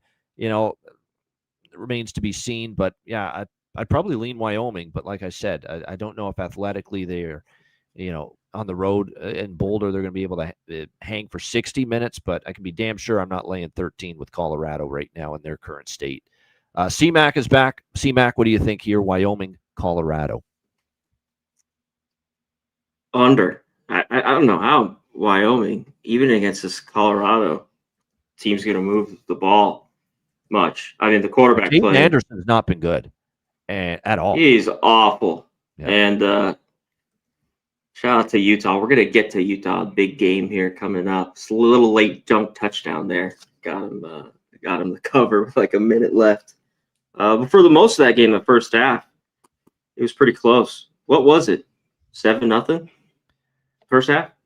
Yeah, I mean, Utah, Wyoming. Yeah, I mean, Wyoming hung in 3-0. Yeah, 3-0. 3-0. Their defense is as good as anybody's done against Devin Dampier. Now, it was a little bit of a flat spot. We warned you about that for Utah. We talked about it. But like I said, you got to give some credit to Wyoming's defense, but their offense just puts them in a terrible spot because it's awful. To see it too, that opening game, it's at Akron, the 10-0 game. I was like, whoa. That was the warning sign. Like, wow, they got issues on offense. Wyoming, big issues. Man, this team ever can move the football. It's like, yeah, goddamn. But I think it's just under. Yeah. I think they could maybe stay in this game here a little bit. I lean them. Colorado better at home, but I don't know about 2 touchdowns better. This is not a crazy trip either here for Wyoming. Either. So, yeah, under. All right, next up, this is the game. It's at noon on Saturday, Texas Tech and Utah. Makes me think this is the Gus Johnson Fox game, the big noon game. I think it might be. We've got Utah 3.5-point home favorites, 57.5 the total in this game. I don't bet against Utah at home, especially when they have a good team. And I think they got a good team again this year with Devin Dampier leading the controls. And I know they scuffled a bit, as we mentioned just a moment ago, against Wyoming, but a flat spot, they'll be ready for this. This is when the focus is there. Big Ten opener, Big Ten conference, Big 12, I should say, Big 12 conference opener here against Texas Tech. Then they're like I said, I love what I'm seeing from the offense. The defense has been great. Now, obviously, holding UCLA to 10 points is not nearly as impressive after what we've seen from UCLA since then. But 9 points to Cal Poly, 6 to Wyoming. And we don't think Wyoming's got much of an offense right now. This is going to be the test. And I think Utah's got a pretty good defense, but they haven't faced anyone to the level of what Texas Tech offensively, is going to throw at them here with Baron Morton and company. A balanced attack. They can run. They can throw. They got weapons galore. They got a great offensive line. Great challenge here for Utah and their defense. But you could say the same thing about Texas Tech. Who's Texas Tech played? Arkansas, Pine Bluff, Kent State, and Oregon State. And Oregon State's been a disappointment so far this year. This will be Texas Tech's biggest challenge by far. And all those games are at home against inferior competition.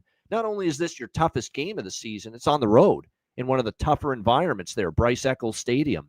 They're in Salt Lake City, Utah. Always a great home field advantage for Utah, especially when they have a good team. So I think Utah's favored by more than a field goal for a reason. I think, it looks like a carrot's being dangled with how gaudy the scoreboard looks for Texas Tech. Oh, how do we not take Texas Tech plus 3.5 with the way they be careful? It's a very tough place to play. I think Utah's favored for a reason. I think they can win. I think they might cover this game as well. I still think their defense could be a little bit better than Tech's. Tech has not played any sort of good offense yet. Oregon State, Kent State, Arkansas, Pine Bluff. This is going to be a different challenge. I like Utah here. No bet at the current number, but if this were to ever get down to 3, then I'd pull the trigger on Utah at 3 or better. I like the over in this game too. I think both offenses move the football.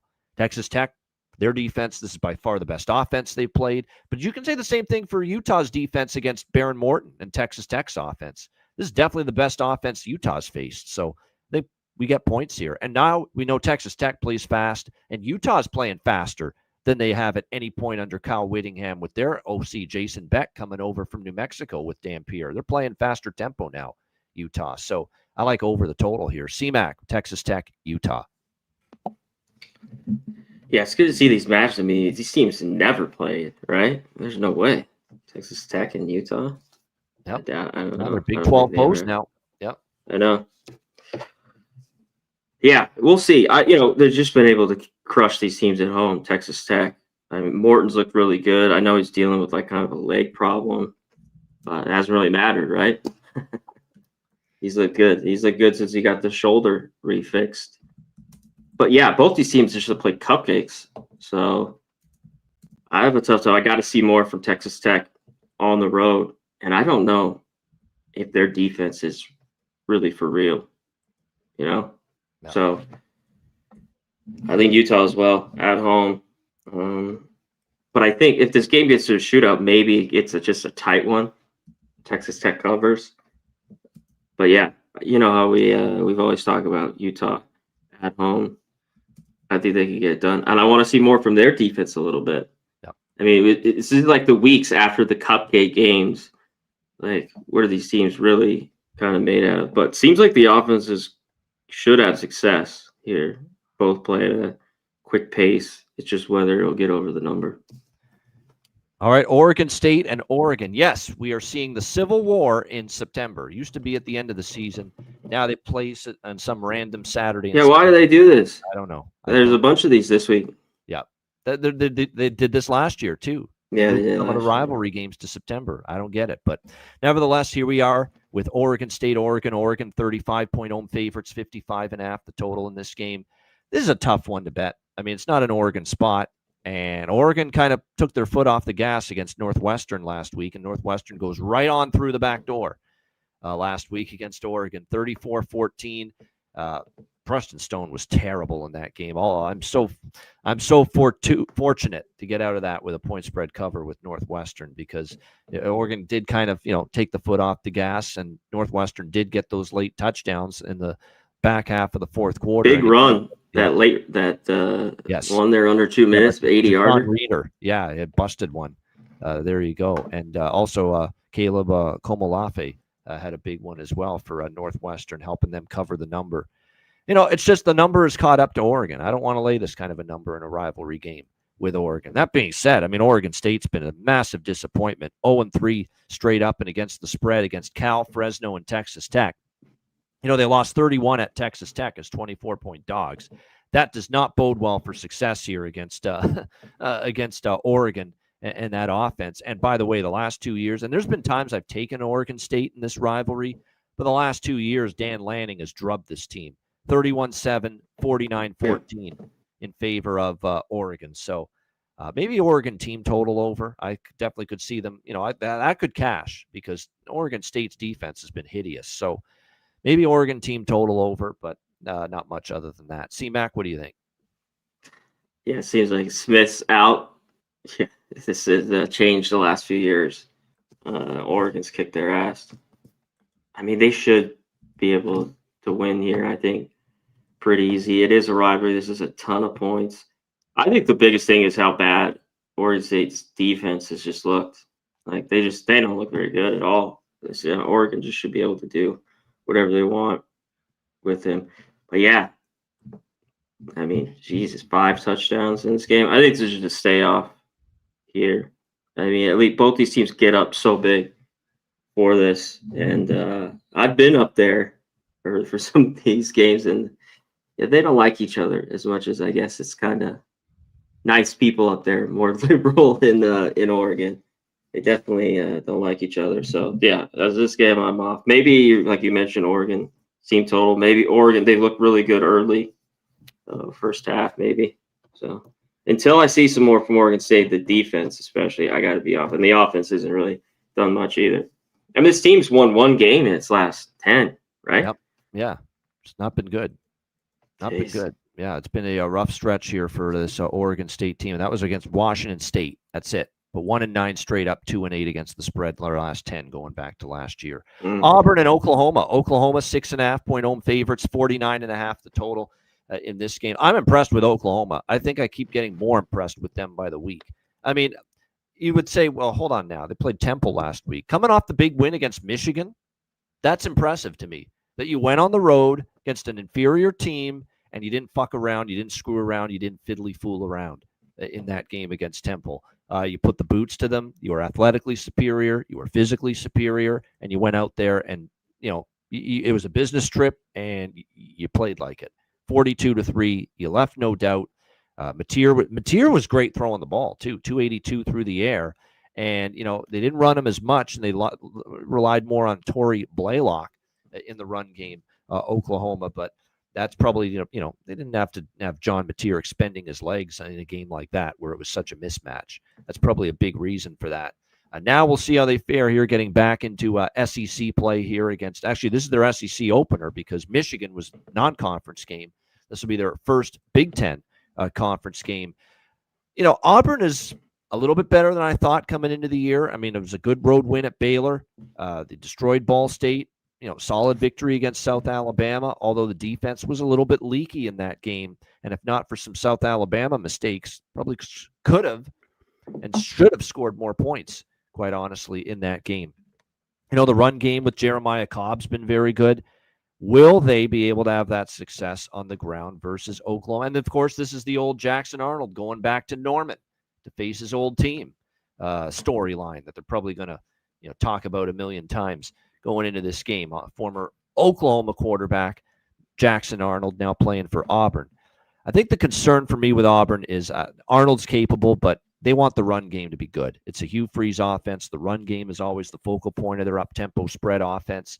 And when you look at the Oklahoma run defense, it's been pretty good so far this season overall. They're only giving up 96.3 rushing yards per game, 3.4 yards per carry. Pretty solid numbers. And that's a very good Oklahoma defensive front this year for Brent Venables. I think it's probably one of his better D-lines that he's had since he's been head coach of the Sooners.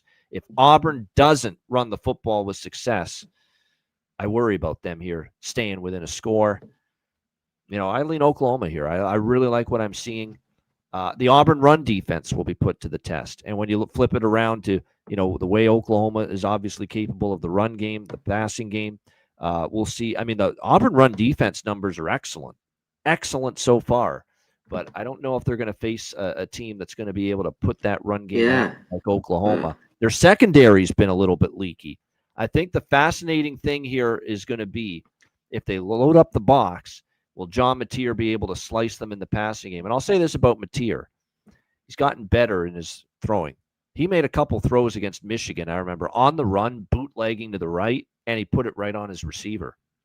It was really, really impressive. And I know from the offseason comments around the Sooners, Mateer really worked hard at improving his accuracy and his touch on throwing the football in the offseason, and it's looking like it's starting to pay off. So I like everything I've seen out of Oklahoma so far. Not that I haven't liked what I've seen out of Auburn. They've been better than I thought too. But in Norman, I think it'll be a tough spot. I lean Oklahoma. I wouldn't want to lay much more than this, but I do lean Oklahoma. C-Mac, what do you think? Auburn, Oklahoma. I think under the touchdown, take Oklahoma. Auburn just hasn't, like you touched on it a little bit. Baylor just doesn't run it. They just throw it, and they were down. I mean, Ball State. Another thing, Baylor has not been able to run the football all year. So take it easy with the Auburn run defense statistics. And that was a great first half. Maybe they kind of let off, but they only had, a field goal in the second half. Did Auburn? Or they have a couple field goals in the second half. They were up, I think, 28. What was it? 28. Yep. They were up a bit. 29. Yeah, they were up a bit in that game. I just think you have the better quarterback with Mateer here out of the two. Both kind of running quarterbacks. I trust them a little bit more. I trust Oklahoma's defense a tad bit more. I mean, this could be a really big game. I think I got to lean Oklahoma. This is one I have to sit with a little bit more, but I think they're the side here. Sooners. Lay it. All right, next up, we've got Tulane and Ole Miss. Ole Miss, 11.5-point home favorites, 60.5 being the total here in this game. You wouldn't know that it was the backup quarterback playing for Ole Miss last week. But, yes, Austin Simmons was a late scratch. He was questionable all week, didn't play against Arkansas. And you thought, maybe that's going to hurt the offense a bit. Apparently Lane Kiffin's got a backup quarterback in Oxford this year. Trinidad Chambliss ends up coming in. Wow, he was impressed. Now, either he was really impressive or Arkansas's defense is that bad, and it could be a little bit of both. But nevertheless, he was Both. really Their strong. defense is bad. I mean, their secondary was just pathetic as far as coverage goes. But you got to give him Yeah. credit. Filling in for Simmons, Trinidad, Chambliss with 353 passing yards, 21 for 29. Is a very, very impressive showing from him in that game. It was not for the Ole Miss defense, as Arkansas had a great amount of success moving the football throughout that game as well. In fact, they outgained Ole Miss. Ole Miss had 475 total yards. Arkansas had 526 total yards against Ole Miss last week. So, again, concerns about the Ole Miss defense. Kentucky moved the football, a decent amount against Ole Miss, and that was Calzada, who's not that great. So, and now you got Tulane rolling in here with an offense that's humming. Jake Retzlaff transferring from BYU. Man, does he fit this offense nicely. Boy, oh boy. 34 against Duke. Moved the football well through the air, on the ground. Very balanced. 313 through the air, or 270 through the air, 156 on the ground for this Tulane offense against Duke last week. This feels like another shootout. Although I like Summerall and his defensive acumen, I respect it, but, defense still gave up 27 to Duke, still gave up 31 to South Alabama. You can't make too much of 3 points allowed to Northwestern because Preston Stone has been abysmal, and the Northwestern offense has not been very good. So this feels like Ole Miss can get some points, and it definitely feels like Tulane can probably move the football with Retzlaff against this Ole Miss defense. So 60.5, I think I like the over here. Maybe make a case for Tulane. I mean, plus 11.5. I mean, you want to trust Ole Miss right now in that defense with what we've seen here, laying 11.5 against a competent, veteran, experienced quarterback? I'm not sure I'd want to do that. So this is probably Tulane, probably the over for me in this game. C-Mac, what do you think here? Tulane, Ole Miss. Yeah, I mean, if this is how Ole Miss defense is going to play, over. I was going through it last night. I'm like, and I don't think Tulane's looked very good defensively. They got down big against South Alabama, and they gave up a bunch there late. We talked about already with Duke. And I just think this is big. This is big. Ole Miss is better. They are at home. But I don't know if you want to go lay double digits with them. I don't know if they're that team right now. And I think Retzlaff can have plenty of success in this game. So not only I like the over, I do like Tulane here. I'm looking at them in this matchup. All right, next up, West Virginia and Kansas. We've got Kansas 11.5-point home favorites in this game, and the total right now 55 pretty much across the board. That shows you how crazy college football can be. Obviously, with West Virginia, we saw them, just a couple weeks ago against Ohio, and really couldn't get much of anything done against the Ohio Bobcats. Struggled mightily in that game, and yet here they were in last week against Pitt. And obviously, they had themselves one heck of a game, 31-24. They end up pulling the upset. It was a totally different looking West Virginia team. Marchiol was a lot better throwing the football in that game. They got Ty Edwards going on the ground. He gashed that Pitt defense. And that was big, right? The run game got going a little bit to help out Marchiol a bit. And like I said, they still got shredded in the secondary by Holstein, but the good news is the run defense was better. We'll see how they fare here against Kansas, who obviously are coming off the Missouri loss 2 weeks ago. It's a bye week for Kansas and for Lance Leipold, so they have extra time to prepare here in this game. Big emotional win against Pitt, but now going on the road, and just the one road game this year for West Virginia, and that's when they lost as favorites to Ohio. You got Kansas off a bye, off a tough loss to a really good Missouri. Missouri could be really good with Bo Perbula at quarterback. He's obviously played very well for them. But before that, they crushed both Wagner and Fresno State at home. This is the first year of that brand new stadium for Kansas this year. And look, West Virginia did beat Kansas last year by a score of 32-28. Although the year before, few years ago, Kansas got the 55-42 win against West Virginia. I don't know if I love this spot for West Virginia. I think after the big win against Pitt, I'm a little bit worried. They were a rested team, off a loss, at home, off a bye week. It's lined up pretty nicely from a situational standpoint for Kansas. It's a question of do I want to lay 11.5 or not. But I lean that way. I do lean to laying the points here. C-Mac, what do you think? That's the thing in this game. I think that's good for Kansas. Off the bye, rested at home. Yeah. But this line's too big. This line's too big. This line's too big. That is to me, and maybe that's why a little bit because of that. I thought this should be a touchdown. I just think there's a West Virginia. I think is going to be a lot better. These games are always kind of close between Kansas and West Virginia, and I still don't trust Dan. I know he's looked a lot better, and they got shredded in that game, and they were up early against Missouri and kind of just let go. The defense looked pretty bad. So to me, everything looks to Kansas, but I couldn't do it. I'd only be on West Virginia in this game. All right, next up, it's another good. We got some good Big 12 games. We talked about Texas State. Yeah, this week. Earlier. Yeah. This is another good one. Arizona State and Baylor. We've got this is a good matchup here. We've got Baylor, 2.5-point home favorites, 59.5 the total in this game.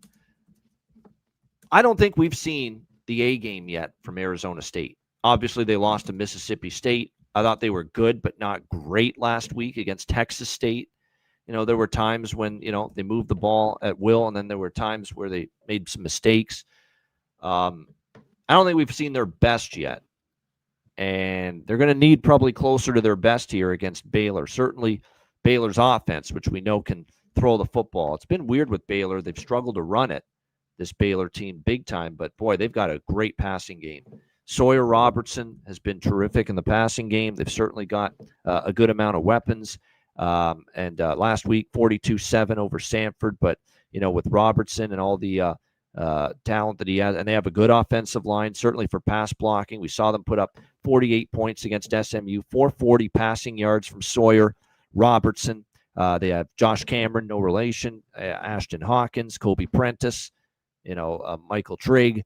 They got a lot of good weapons at receiver, Baylor. So, and the key is going to be Arizona State secondary, because that's going to be the handicap moving forward facing Baylor. If you have a good secondary, you can hold up with your pass defense, there's a good chance that you're going to be able to beat Baylor.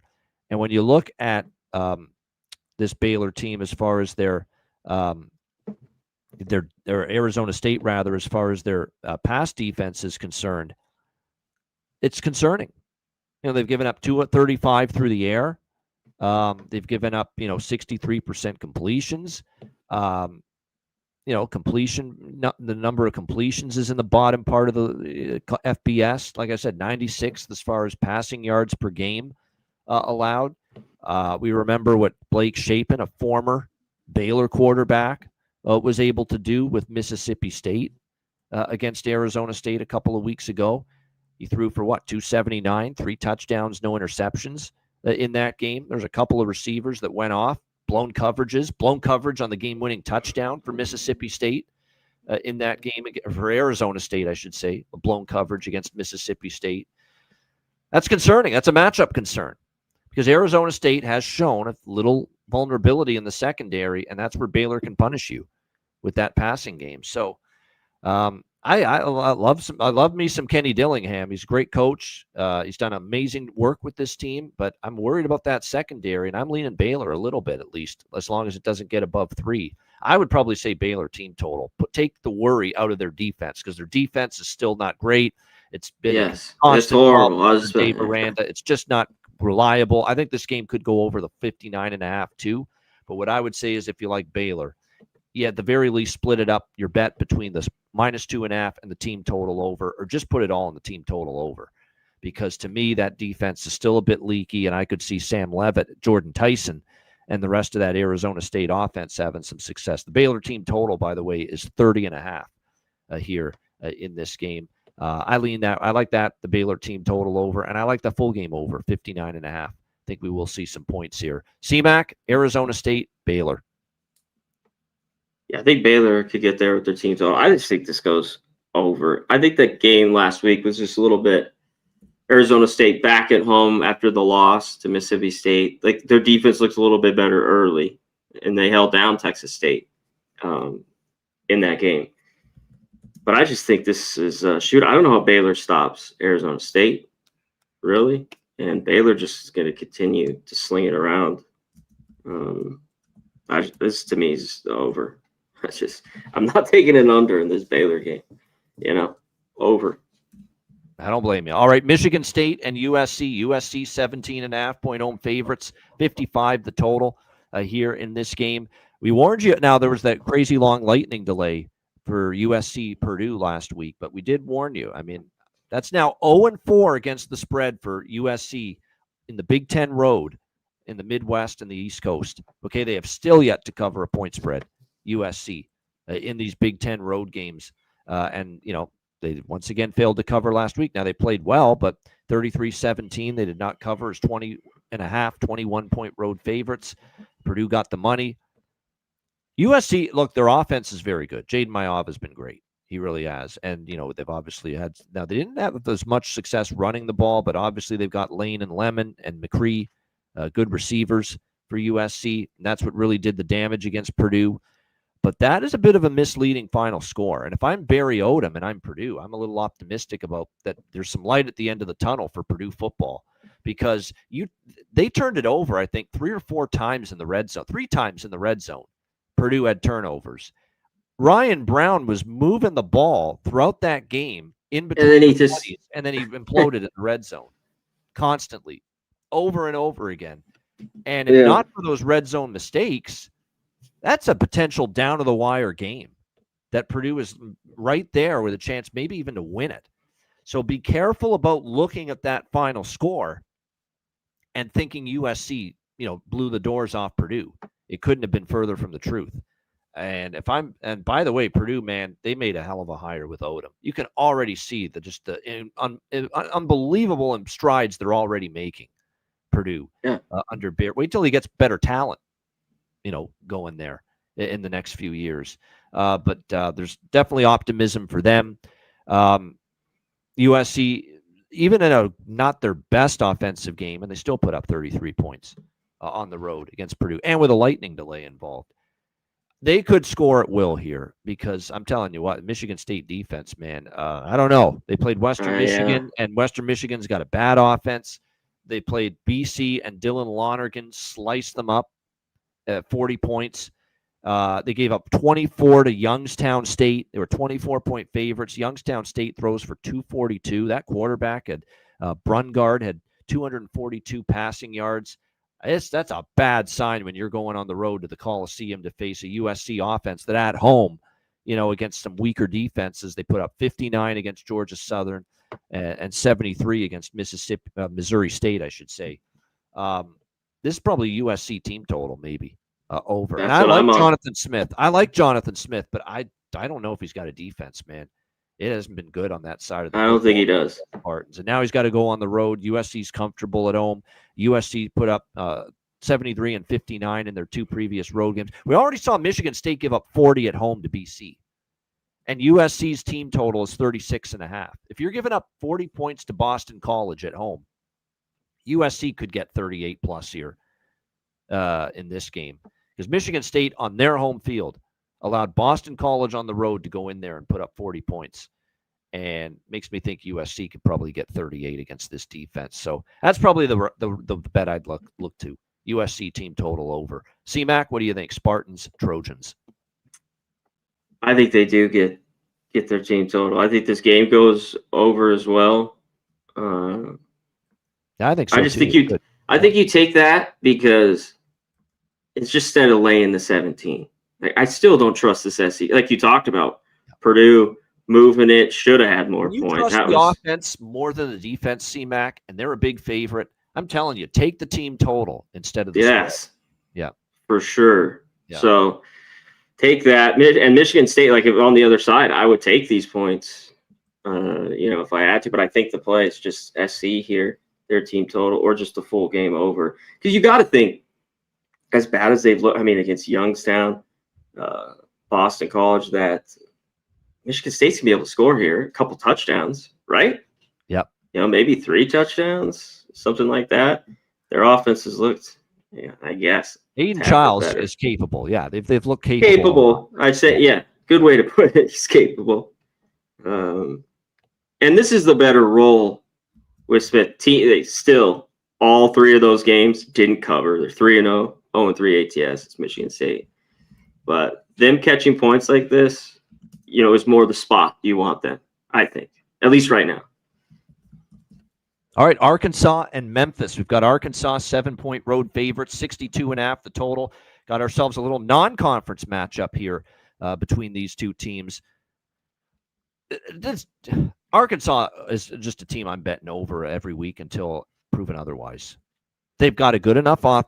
Talon Green has, been solid. I see improvements from him this year, but gosh, the defense is just it's horrific. It really is for Arkansas. I mean, Arkansas State was able to put up, a pretty solid amount of points. It would have been more if they didn't turn it over as much as they did. And obviously, we saw what Ole Miss with their QB2 in at quarterback was able to do.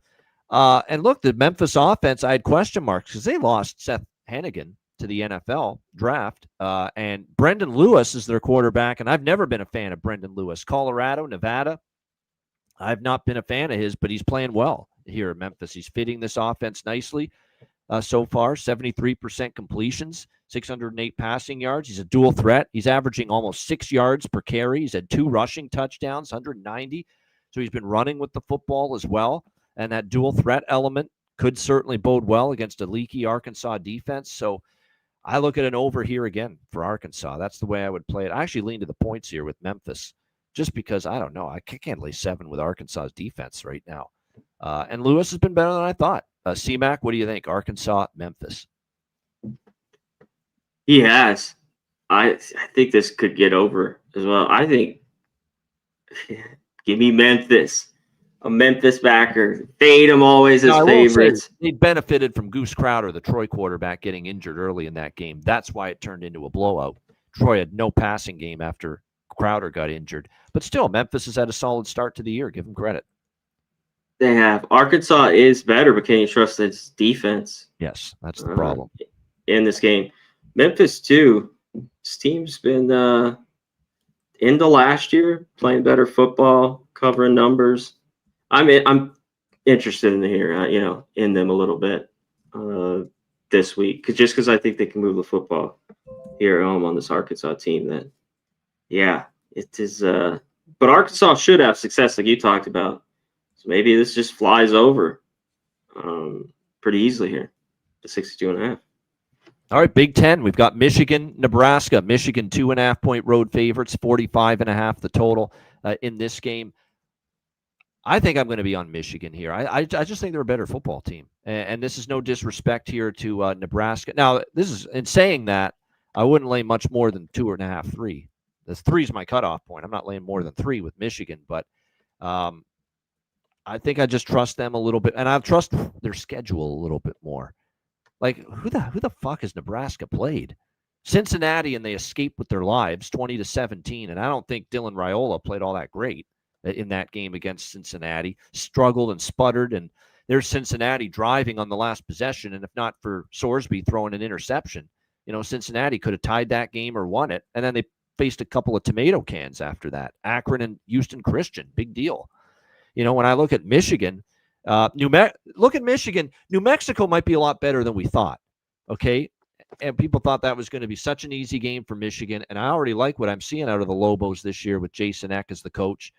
Oklahoma, no shame in losing that game, and they hung in there. They hung in there for as long as they could against a very good Oklahoma team, and they pounded the hell out of Central Michigan, who I like the way Central Michigan's competed so far this season under Matt Drinkle, the new head coach, until last week when Michigan was a buzzsaw against them. And more importantly, they got Bryce Underwood going, not only in the passing game, but they let him run the football. I can't believe they have not been running the quarterback as much as they did last week. Where was that against Oklahoma when it could have made a difference in that game? I think they realized they made a mistake.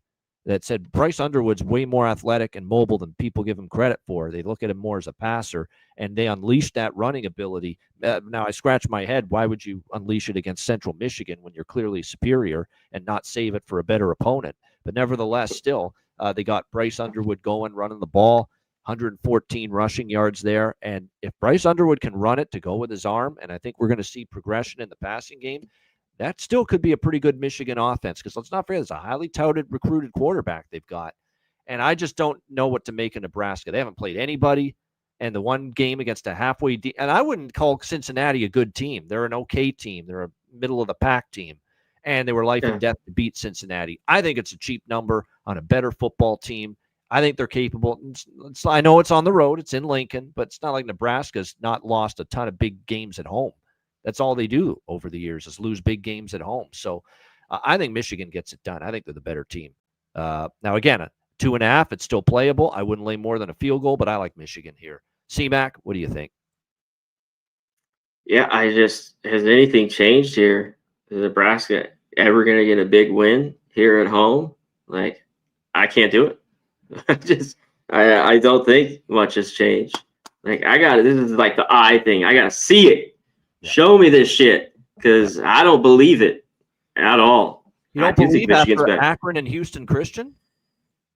Yeah, those wins by 60. Yeah, this line, Michigan looked better, didn't lose. This line would be bigger, I think. This would be over. This would be like 6.5. Michigan's kind of owned them too. Nebraska has been very good the last 10 years or so. I think they're better in the trenches. We'll see. And I just know with Nebraska, I don't think they looked great in that Cincinnati game. I think they had a good second quarter there. The whole second half they struggled. Yeah. They get the field goal to win it. Yeah. But Underwood, there's still work to be done with Michigan. But I think they're better. And with this number, I think they go in there win. Like, Raio's got to show it to me. So I agree here. I think this is Michigan or nothing. I can't take Nebraska. I just can't do it. Maybe they can get it done. So we will see. All right, Purdue and Notre Dame. Notre Dame 26.5 point home favorites, 54.5 the total. 0-2 Notre Dame, and all of a sudden, all those dreams, championship and college football playoff. Even the college football playoff's not going to be easy for them to make it. One more loss and they're probably not making it. Notre Dame. They're already on the edge there when it comes. They're out. They don't got a defense. They're out. I think they could already be out, and certainly if they lose one more, they could already be out, because again, Miami and Texas A&M losing those two games. I'm just shocked at the defense, how much worse it is. I knew it would drop a little bit, but this is a fall off the face of the earth for the Notre Dame defense so far. Is Al Golden that fucking good as a coordinator that he's gone, and all of a sudden they can't tackle, they can't cover, they can't stop the run, they can't do anything well? Well, yeah, they lost some big pieces, but still, yeah, I mean, it's really bad, like you talked about. Yeah. And I was the beneficiary, A&M, and I couldn't believe that total was in the 40s with A&M and Notre Dame last week. I thought, I get it. Long term, you could see these teams getting into a low-scoring battle. It's not the same Notre Dame defense, and I said it's not the same A&M defense either this year. And it flew over the total. They didn't have to sweat that one. You knew in the first quarter that game was going over the total with A&M and Notre Dame. So that was a great cash there. I'm on the over again. Prove it to me that this Notre Dame defense can step up. And if Ryan Brown can expunge the turnovers in the red zone from his resume, he's played pretty well. He can throw the football, that kid. He's just got to make better decisions in the red zone. Now, when you're betting an over, you hope that doesn't come back to bite you, the red zone turnovers, and he is on the road here, but geez, Notre Dame is just not showing very much resistance here on defense. Even though CJ Carr and Jeremiah Love and the offense definitely took a big step against A&M. Carr had a really good game, 293 through the air. Jeremiah Love and Jadarian Price got the run game going. I don't know if they've got tremendous receivers this year.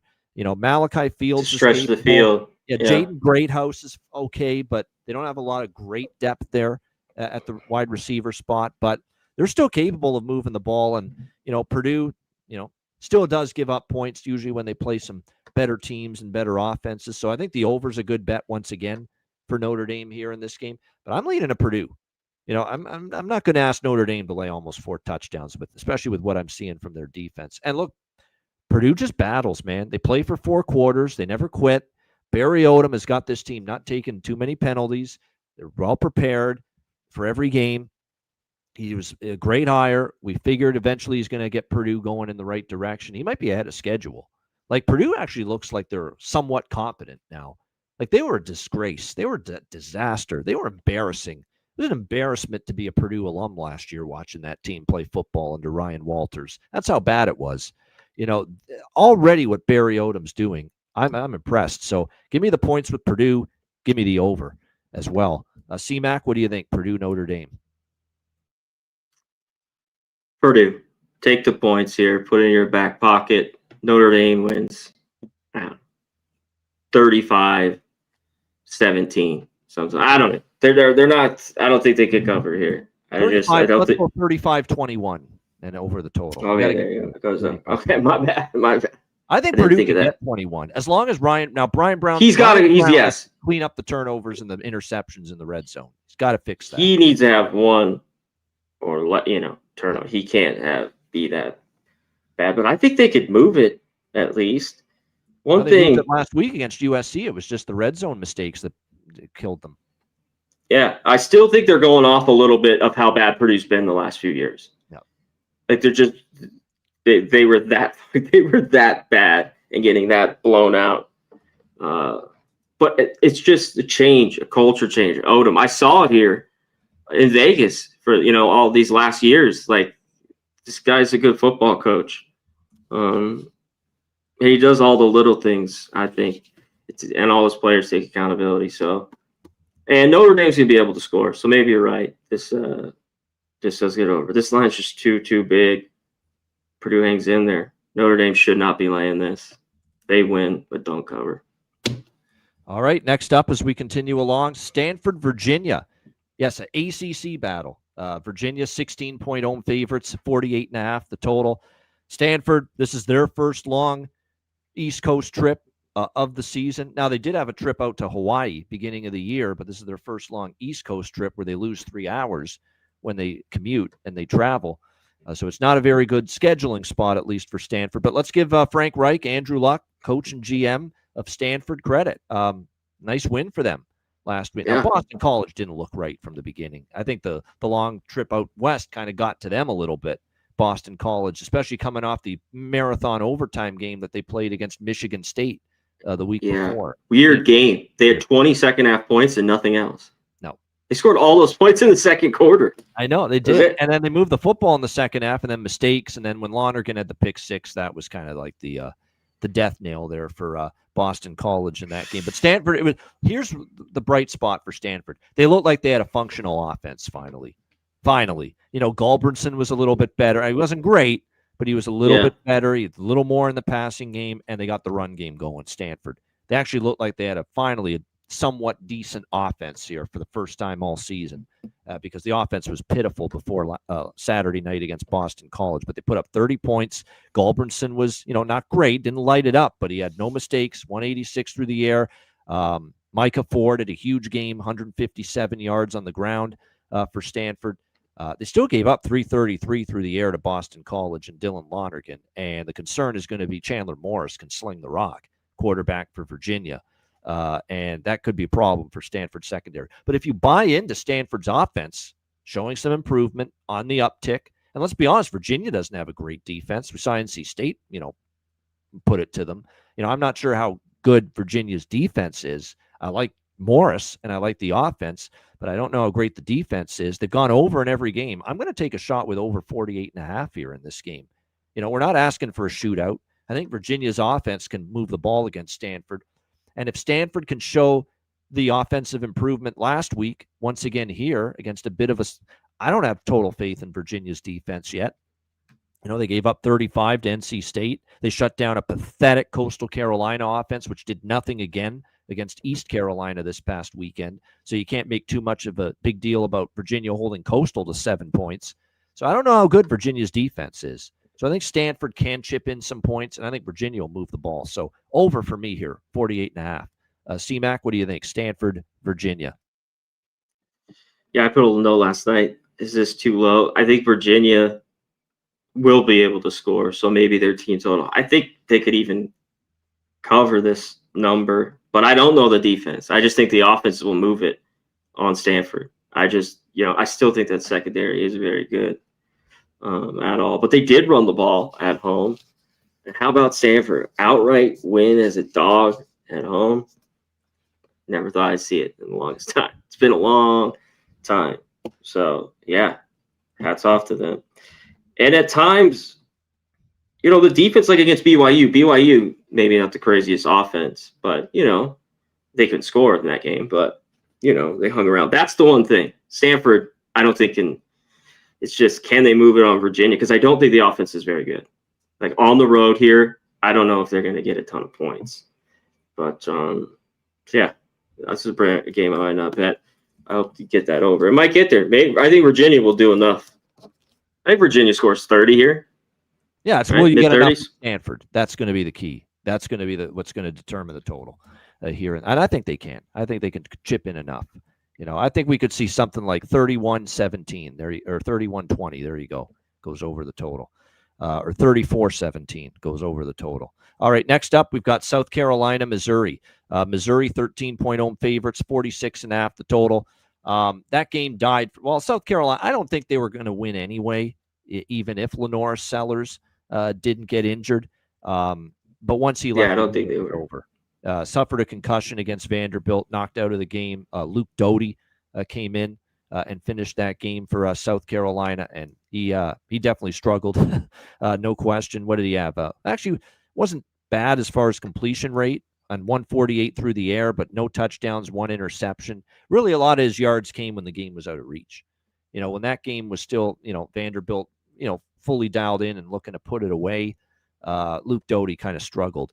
And he's questionable. He hasn't been ruled out yet, Lenore Sellers, for this game against Missouri. But if he doesn't play, I think it's advantage Missouri. I already laid the number with Missouri here.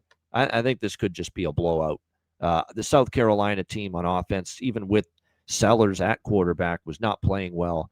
The defense, the defense lost a ton of guys and a lot of NFL talent from last year. And at times they've looked okay this year, but this is going to be the baptism by fire for this revamped South Carolina defense, because Missouri looks like a machine right now. Perbula looks like he has grasped this offense. He's putting up big points every week, 52 against Louisiana, 42 against Kansas. I don't think they faced a good offense yet. And last week they faced Pavia. Good offense. I think this could be an even more explosive offense that Missouri has. And remember, they gave up 31 to Vanderbilt. And Virginia Tech, that game does nothing for you because they have a terrible offense, the Hokies. So I think this is the game where South Carolina's defense gets exposed a little bit. So I'm laying it. I think it's a blowout. Missouri by 2 touchdowns or more. C-Mac, what do you think? Yeah, if we know who's a quarterback, if Sellers is going to go, maybe this game gets over that it's that low. But you mentioned the defense. I don't know what to make of it. They have looked all right. It's probably, Virginia Tech. I guess we can't go that crazy. And who was the other one? South Carolina State? South Carolina State and Virginia Tech. Come on. That's not any evidence of how good your defense is or not. Yeah, that's true. Missouri here at home. I think it's just a little out there, the number. They've been good. They've been good against the number too, Missouri. Even going back to last year, this team's won a ton of games and covered the number. Maybe you're right here, Babano. Just lay it. No objection. I think so. That's what I did. I got to be right back. I got 11, and it's gone up to 13 since then. So good number there. All right, Northern Illinois and Mississippi State. We've got the Mississippi State Bulldogs 22-point home favorites, 49.5 the total here in this game. Mississippi State's one of these teams that I circled them for improvement this year under Jeff Lebby. Figured with a healthy Blake Shapen, we're going to see capabilities from them offensively. And I think we have seen that so far this season from Mississippi State, which has been good to see. And the defense, which was, not good last year, as we all know, I think we've seen improvement from the Mississippi State defense this year. Now, again, if they faced, Arizona State, don't forget that game where they upset the Sun Devils. That Mississippi State defense played very well, in the first half of that game. Yeah, eventually Arizona State got going in the second half and came back to tie the game before Mississippi State got that game-winning touchdown in the final minute. But there's no doubt this is a team that's getting better on defense, no question. And, of course, with Blake Shapen back, they are a very capable offense. That being said, this is a bit of a dubious spot coming into this game here for Mississippi State. A weird non-conference situation here for this squad, taking on, obviously, Northern Illinois. And the one thing, too, about Northern Illinois is, for some reason, this Northern Illinois team has a habit of just mucking up the game, making it ugly, and hanging around when they're in these non-conference games as big underdogs. I mean, they did it against Maryland a couple weeks ago. Northern Illinois was a big dog in that game, and they covered on the road at Maryland. We saw them obviously have the massive, gigantic upset last year against Notre Dame, 4-touchdown dogs winning outright against Notre Dame, a team that obviously ultimately ended up getting to the national championship game last year. There's just something about Northern Illinois that they make it ugly and they hang around. And now they're going to have better offensive execution, because the one thing I've not been impressed with so far for Northern Illinois is that they have had issues as far as their offense. It's not been pretty. They've struggled to move the football.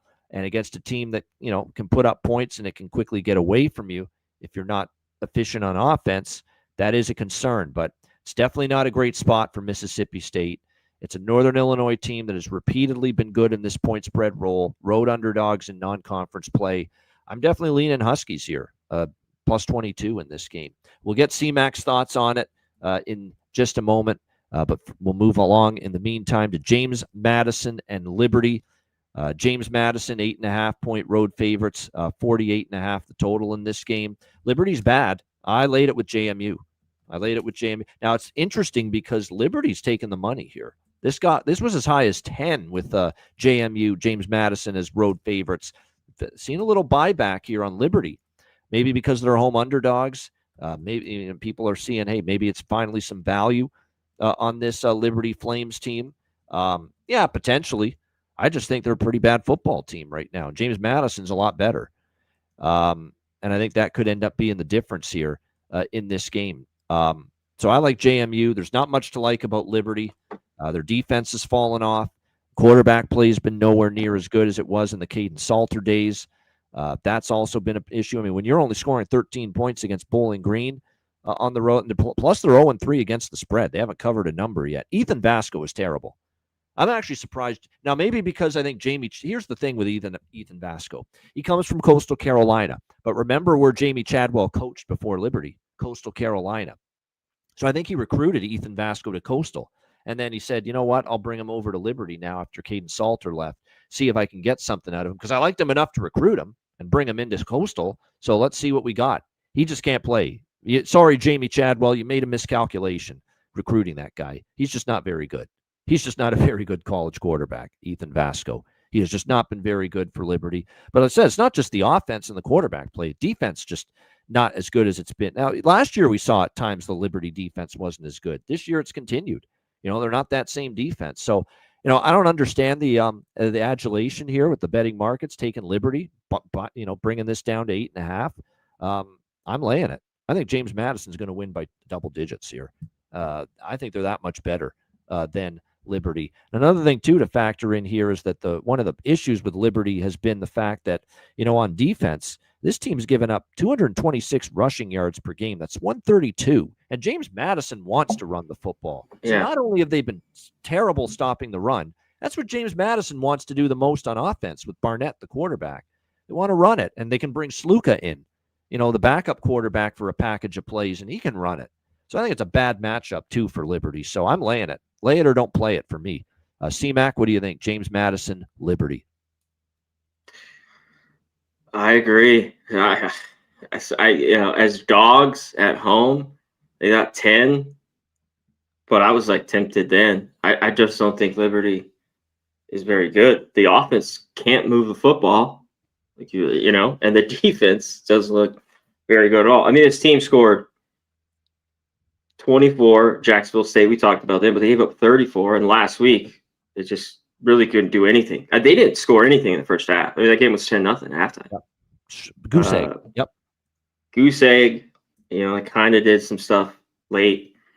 James Madison off the bye here, kind of the break. I think they play well. I think Liberty's just going down. That this is a little bit just going off a past couple years. They're just a different team. There needs to be adjusted, this line, and I'm shocked that it's going down. It's kind of scratching my head a little bit, but everything I've seen, Liberty's not very good right now. I totally agree with that. Oh yeah, quickly, C-Mac, Northern Illinois, Mississippi State. You got any opinion on that one? Yeah, you know what? If Northern Illinois is in that game, well, the total's a little under to me. It's just can they get blown out is like the worry. Like, can their defense hang maybe enough to keep the game under? Mississippi State's look better. I don't know how much Northern Illinois could score on them. So that's one I was kind of looking at under. Maybe Northern Illinois team total under. So that's a wait for me. But I was looking at under in that game. All right, Boise State and Air Force. We got Boise State 10-point road favorites, 51.5 the total in this game. Boise is one of these teams that obviously expectations win the Big West, by far the best team in the Mountain West this year. Boise State, a lot of people thought. Well, we've got two games. We saw them get blown out at South Florida, and then we saw them win 51-14 against Eastern Washington, bounce back the following week. And the offense, obviously, with Maddox Madsen looked a lot better. The run game with Dylan Riley and Sire Gaines finally got going. They had 328 rushing yards. That's the Boise team we expected, obviously. And now they're taking on an Air Force team that I expected improvement from this year. They beat up on Bucknell. It was a good first game, 49-13, but it was jarring to see the struggles against Utah State last. And look, let's tip our cap to Bronco Mendenhall, because Utah State looks a lot better this year, and that's coaching, man. Bronco Mendenhall already making inroads with that Utah State program. I mean, their defense has improved a lot. Bryson Barnes is playing well for them. But Air Force, obviously, look, they struggled to get their triple option going. It was a grind. It was 266 on the ground, but remember, it's triple option, and it was 66 rushing attempts to get that 266 rushing yards. So it didn't come easily for Air Force, but more importantly, Utah State gashed them on the ground.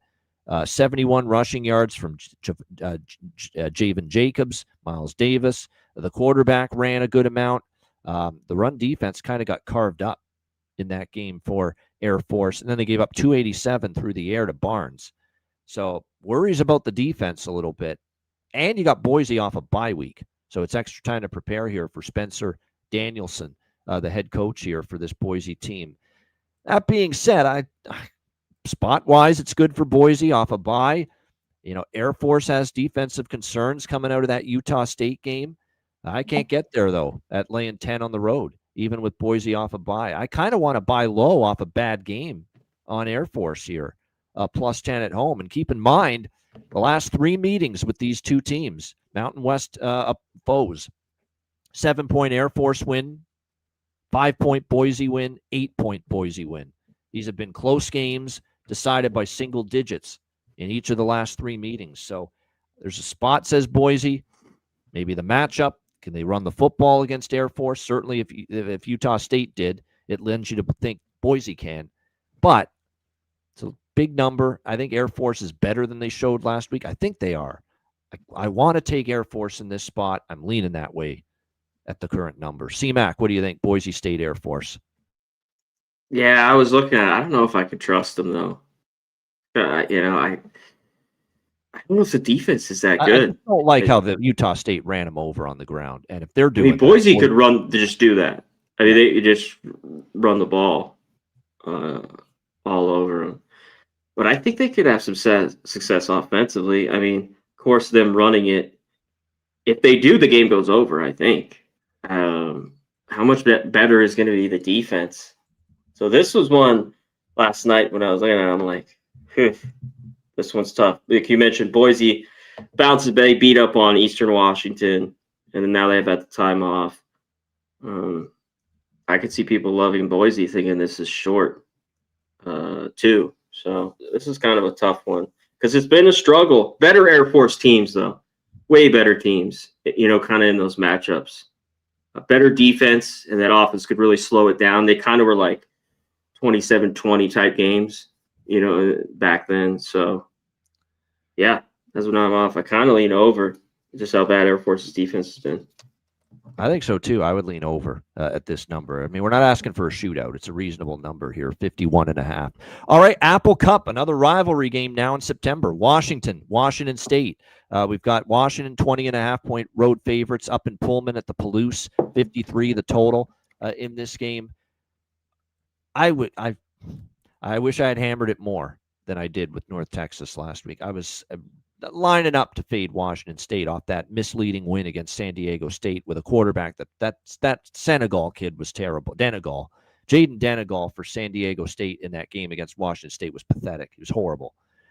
So I didn't want to make too big of a deal. I still thought Washington State, you know what? I don't think they're a very good team this year. They barely beat Idaho in their first game.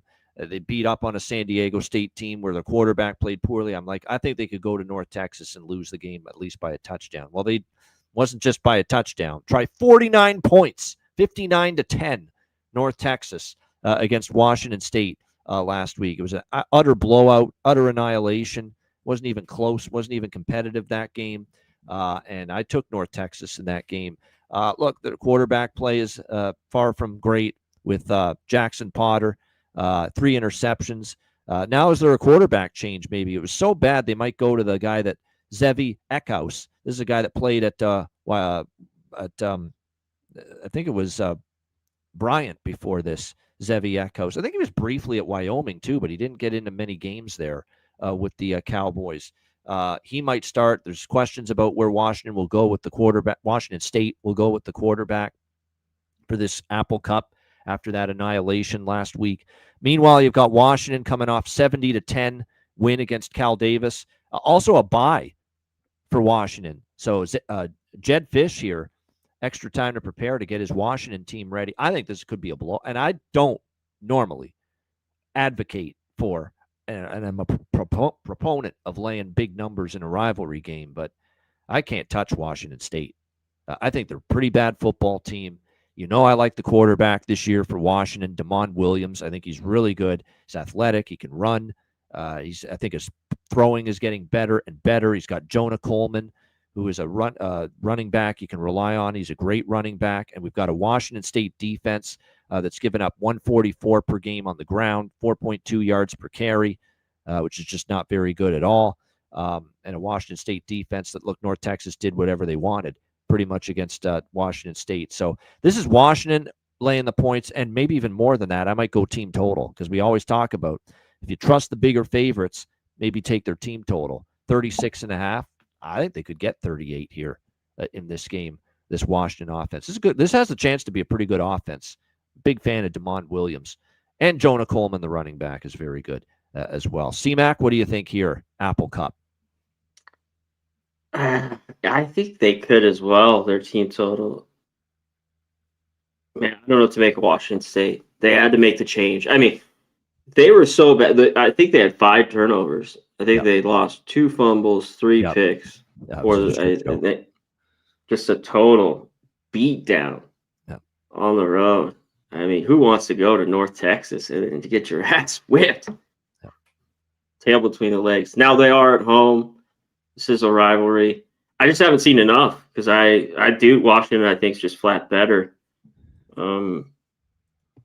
See enough from Washington State, because I'm interested in the points, but I haven't seen enough of the quarterback. If they're going to start him, everything has gone on. If they can move the ball, I think that's the big key because I think they could score on Washington. I don't know what to make of their defense. Colorado State put up 21. They blew out UC Davis. I had that over. So this is a little bit of a wait for me.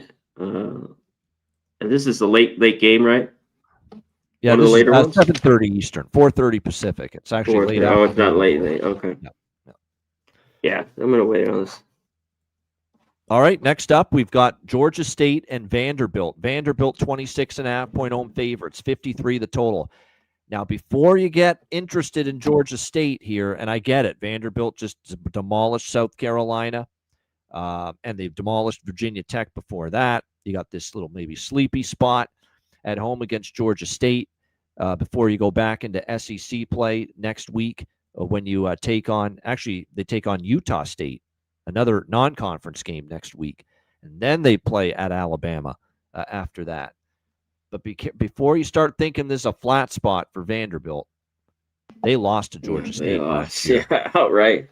They lost outright 36-32 last year to Georgia State. And this is a pretty bad Georgia State team, I think. I'm pretty convinced it's a pretty bad Georgia State team this year. They got crushed 63-7 by Ole Miss. They weren't even in the game against Memphis, 38-16 in that game, and they got outgained by a decent amount there in that game. They actually did move the football, but unfortunately, weren't able to finish it off with points. No points, turnovers, missed field goals, yeah. Fourth down stops, the whole bit for Georgia State there, but still not a good game against Memphis. And then last week against Murray State, 37-21. That was a competitive game. They didn't overwhelm Murray State, and they were laying a big number there, didn't cover. It's another thing with Georgia State, 0-3 against the spread. So in most cases, this would be a good spot to fade Vanderbilt laying this many points. 2 big wins. This game nestled right in between the next slew of SEC games. But I think Vanderbilt might have focus here after losing to Georgia State. And if they do, they honestly could destroy this team. So I'm probably not betting the game, no bet. But like I said, because Vanderbilt, I know what the sweet spot is for Vanderbilt. It's pick 'em, it's underdog numbers. It's not laying 26.5. But if there's ever a spot they're going to destroy somebody and laying a number like this as a favorite, this could be it. C-Mac, what do you think? Yeah, maybe early, first quarter, first half with Vandy. They got to remember. And this is why we went back to Vandy, the regular season, the wins. I mean, you go Virginia Tech, win. South Carolina, win. It's looking a lot more like another, maybe 7-8 win year for them. And they play Utah State after this. They have a bye. Yeah. By the way, the quarterback for Georgia State they play Utah. Yeah, they play Utah State next week. No bye, but they play Utah State. It's not the SEC. They don't get back to SEC play for 2 weeks, and that's when they play Alabama. Yeah. And by the way, I got to mention one thing about TJ Finley, the Georgia State quarterback. He's another one of these quarterbacks where he just goes from one program to the next and he gets worse. He never gets any better. And that's what we're seeing. 1 touchdown, 3 interceptions, LSU to Auburn to Texas State to Western Kentucky. Now here he is at Georgia State, and he's playing worse. Yeah, I don't know if they have the offense like they did last year. And Georgia State just doesn't have a defense. They just don't. So Vandy remembers. Pavia remembers, I think, that game. So I think Vandy earlier this game. All right, next up, we've got Sam Houston State and Texas. Texas, 41-point home favorites and 51.5 the total.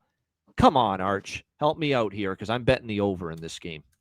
Sam Houston State and Texas. Come on. Sam Houston's got not just bad, a horrific defense. Horrific. And I don't think it's going to get any better. Arch is going to hear all week that it was another, not great performance from him, and it wasn't. I watched a lot of that UTEP game. That was not good. 27-10, 114 passing yards, 1 touchdown, 1 interception, 11 completions, and 25. That offense just isn't clicking. It's not. Yeah. It just isn't. And I know they've got, isn't Baxter? That's not an excuse. I don't care that he's injured at running back. You should be able to do better than that. That's all there is to it. You're expected to be a Heisman favorite coming into the year. This offense was supposed to be pretty solid, pretty good, and it just hasn't been that way. Yeah, they are banged up at the running back spot. C.J. Baxter and Quintravian Wisner's also been injured here, and a couple of the receivers too, Moore and Mosley. So, lots on the shoulders of Ryan Wingo right now, but nevertheless, they should be better offensively than this. This could be the buy low spot for the Texas offense. Sam Houston's horrible on defense. 41 to Western Kentucky, 38 to UNLV, 37 at Hawaii in their last game, starting a backup quarterback. Mike Alejado did not play. It was Luke Weaver at quarterback for Hawaii a couple weeks ago, and he ended up having a great game, sliced them for almost 300 passing yards. This is the same Luke Weaver in Hawaii that only put up 23 points against Portland State on Saturday night. So it makes that performance on defense look even worse for Phil Longo's team and Sam Houston State. So I'm going to take over because I think I'm going to hope this is the spot here for Texas to finally unleash on offense against a defense that could allow it. On the flip side, what will we get from Sam Houston's offense? It looks like that, Hunter Watson, I think Hunter Watson's been banged up. That's been part of it. But I don't think he's his quarterback of choice because Phil Longo, because Hunter Watson's a holdover from the Casey Keeler days, and was the starting quarterback the last couple of years. He's been going more to Mabry Mettauer, a guy that he brought to Sam Houston with him from Wisconsin. And he might be the starter here again this week, although he's banged up. So keep an eye on this. He took a hard hit in the fourth quarter of the Hawaii game, and DJ Bailey finished that game. So Watson's questionable. Mettauer's questionable. We'll see who's going to be at quarterback if it's going to be either of those two, or is it going to be QB3, DJ Bailey? So something to keep an eye on here, where Sam Houston goes at quarterback for this game. But I'm going to buy low on the over here. Just thinking, come on, Texas. If you're going to turn up offensively here, this is the opponent you got to do it against, because this has been a wretched Sam Houston defense so far. C-Mac, what do you think? Sam Houston State, Texas. I don't know. You think they can get 45 here? They should. 45-7 type game. All I got to say is, they should. I mean, we've seen it the last few weeks. They've been laying 37, 39.5. UTEP. UTEP's horrible. Sam Houston, this defense. That number. Maybe you do take Sam Houston plus 41, but boy, oh boy, I'm not betting Sam Houston. Yeah, could they score? One thing, Texas defense still look, I think, is pretty good. Can Sam Houston get more than 10 points in this game? I bet their Certivo's got to be 9.5. I bet, right? Yep. Yeah. So, yeah, Texas rolls. You're catching me laying a number. It's hard to, just given, what with the state of the offense, even though this paper should be a team that they're able to get the offense kick-started against. We'll see if they can. All right, California and San Diego State. We've got Cal 12.5-point road favorites, 48.5 being the total in this game. Boy, oh boy, that was a game for Minnesota. That was a pretty even game, and then all of a sudden the fumble that gave Cal the ball in the red zone. Coy Parrish, who's a tremendous safety for Minnesota, great player, and what a time to have a big mistake, and that pretty much sealed the game for Cal and put it away as they beat Minnesota 27-14 last week. I continue to be very, very impressed with this Hawaiian freshman quarterback, Jaron Kiave Sagapolutele for Cal. He's been very, very solid at quarterback, got a good arm. 3 touchdowns, no interceptions last week in the win against Minnesota, threw for almost 300 passing yards, 6 touchdowns, 1 interception on the season, 66% completions. I mean, love what you're seeing. I mean, it's been really good for this Cal team. And we're seeing a San Diego State team that they're playing here with a quarterback that couldn't have been any worse. Jaden Denegal has not been any good. Now, the advantage for San Diego State here is that they didn't play last week. They're off a bye week. So extra time to prepare here. And they are at home. John Lewis. And they are at home. They're catching a big number. But I don't know. I like what I'm seeing out of Cal. I think they've played well. They had a nice win against Minnesota. Now, that was a good win. The Oregon State win is not as good now because Oregon State's been pretty rough. That was a nice win. 27-14 at home against Minnesota. We'll see what they can do on the road. They certainly dominated Oregon State in their last road game, their only previous road game. San Diego State, like I said, they've got just the 2 games. Stony Brook 42-0 doesn't really show me much. And then they got blown out by Washington State 36-13. I got to admit, I'd lay it before I take San Diego State, even off the bye. Because to me, to get blown out by Washington State, who I don't think highly of Washington State, to get blown out by them 36-13, that's a troubling sign for the Aztecs. And I like this kid. Like I said, I like the way JKS is playing at quarterback here for Cal. So I don't know if I'm betting it, but I'd take Cal before I take San Diego State. C-Mac, what do you think? Yeah, first road game, but I think could be I don't know. It's not a crazy travel. That's all I mean. Like, I think this is a game they could get it. Can they put up 31 here on San Diego State? I think so. It could be near there. I don't know if I bet this either. San Diego State, yeah, that loss to Washington State is not good. This offense is bad. And one thing with Cal just last week was they just started throwing it, which was great. They couldn't run the ball, really, on Minnesota. But that's been what's impressive about Jaron Kiave Sagapolutele. Yeah. He's shown without a run game, he can carry them in the passing game and get it done. Very impressive. Yeah. I love that they went to that. They found success against that Minnesota defense. It was good. It was a good football game, too. Minnesota will be fine. Everyone, Minnesota people. When they go back home, they'll be good. Talked about them, go to a travel spot there. But yeah, I think it's a Cal or nothing. Cal Bears, I would take them in the spot or nothing. I have no trust in San Diego State, even though they're at home. I'll have to buy. It's tougher to take them here. You got to think they play better, right? Like maybe they could stay in this game. Yeah. I don't know if 12.5 is enough though, right? I don't know. So. All right, our last game. This is your midnight special. Let the midnight special shine a light on me. Fresno State and Hawaii, midnight Eastern, 9 a.m. Pacific on the island. We got Fresno State 3-point road favorites, 47.5 the total in this game. Hawaii, no Mike Alejado the last couple weeks, no problem. They've won the back-to-back week. Now, bad teams, Sam Houston State and Portland State, so don't want to make too much out of it, but Luke Weaver's been solid, filling in for Alejado. We'll see if Alejado is back this week. I'm not 100% sure he will be back for this game for Hawaii. So actually, you know what? Let me see if I can get this updated. Oh, he's back.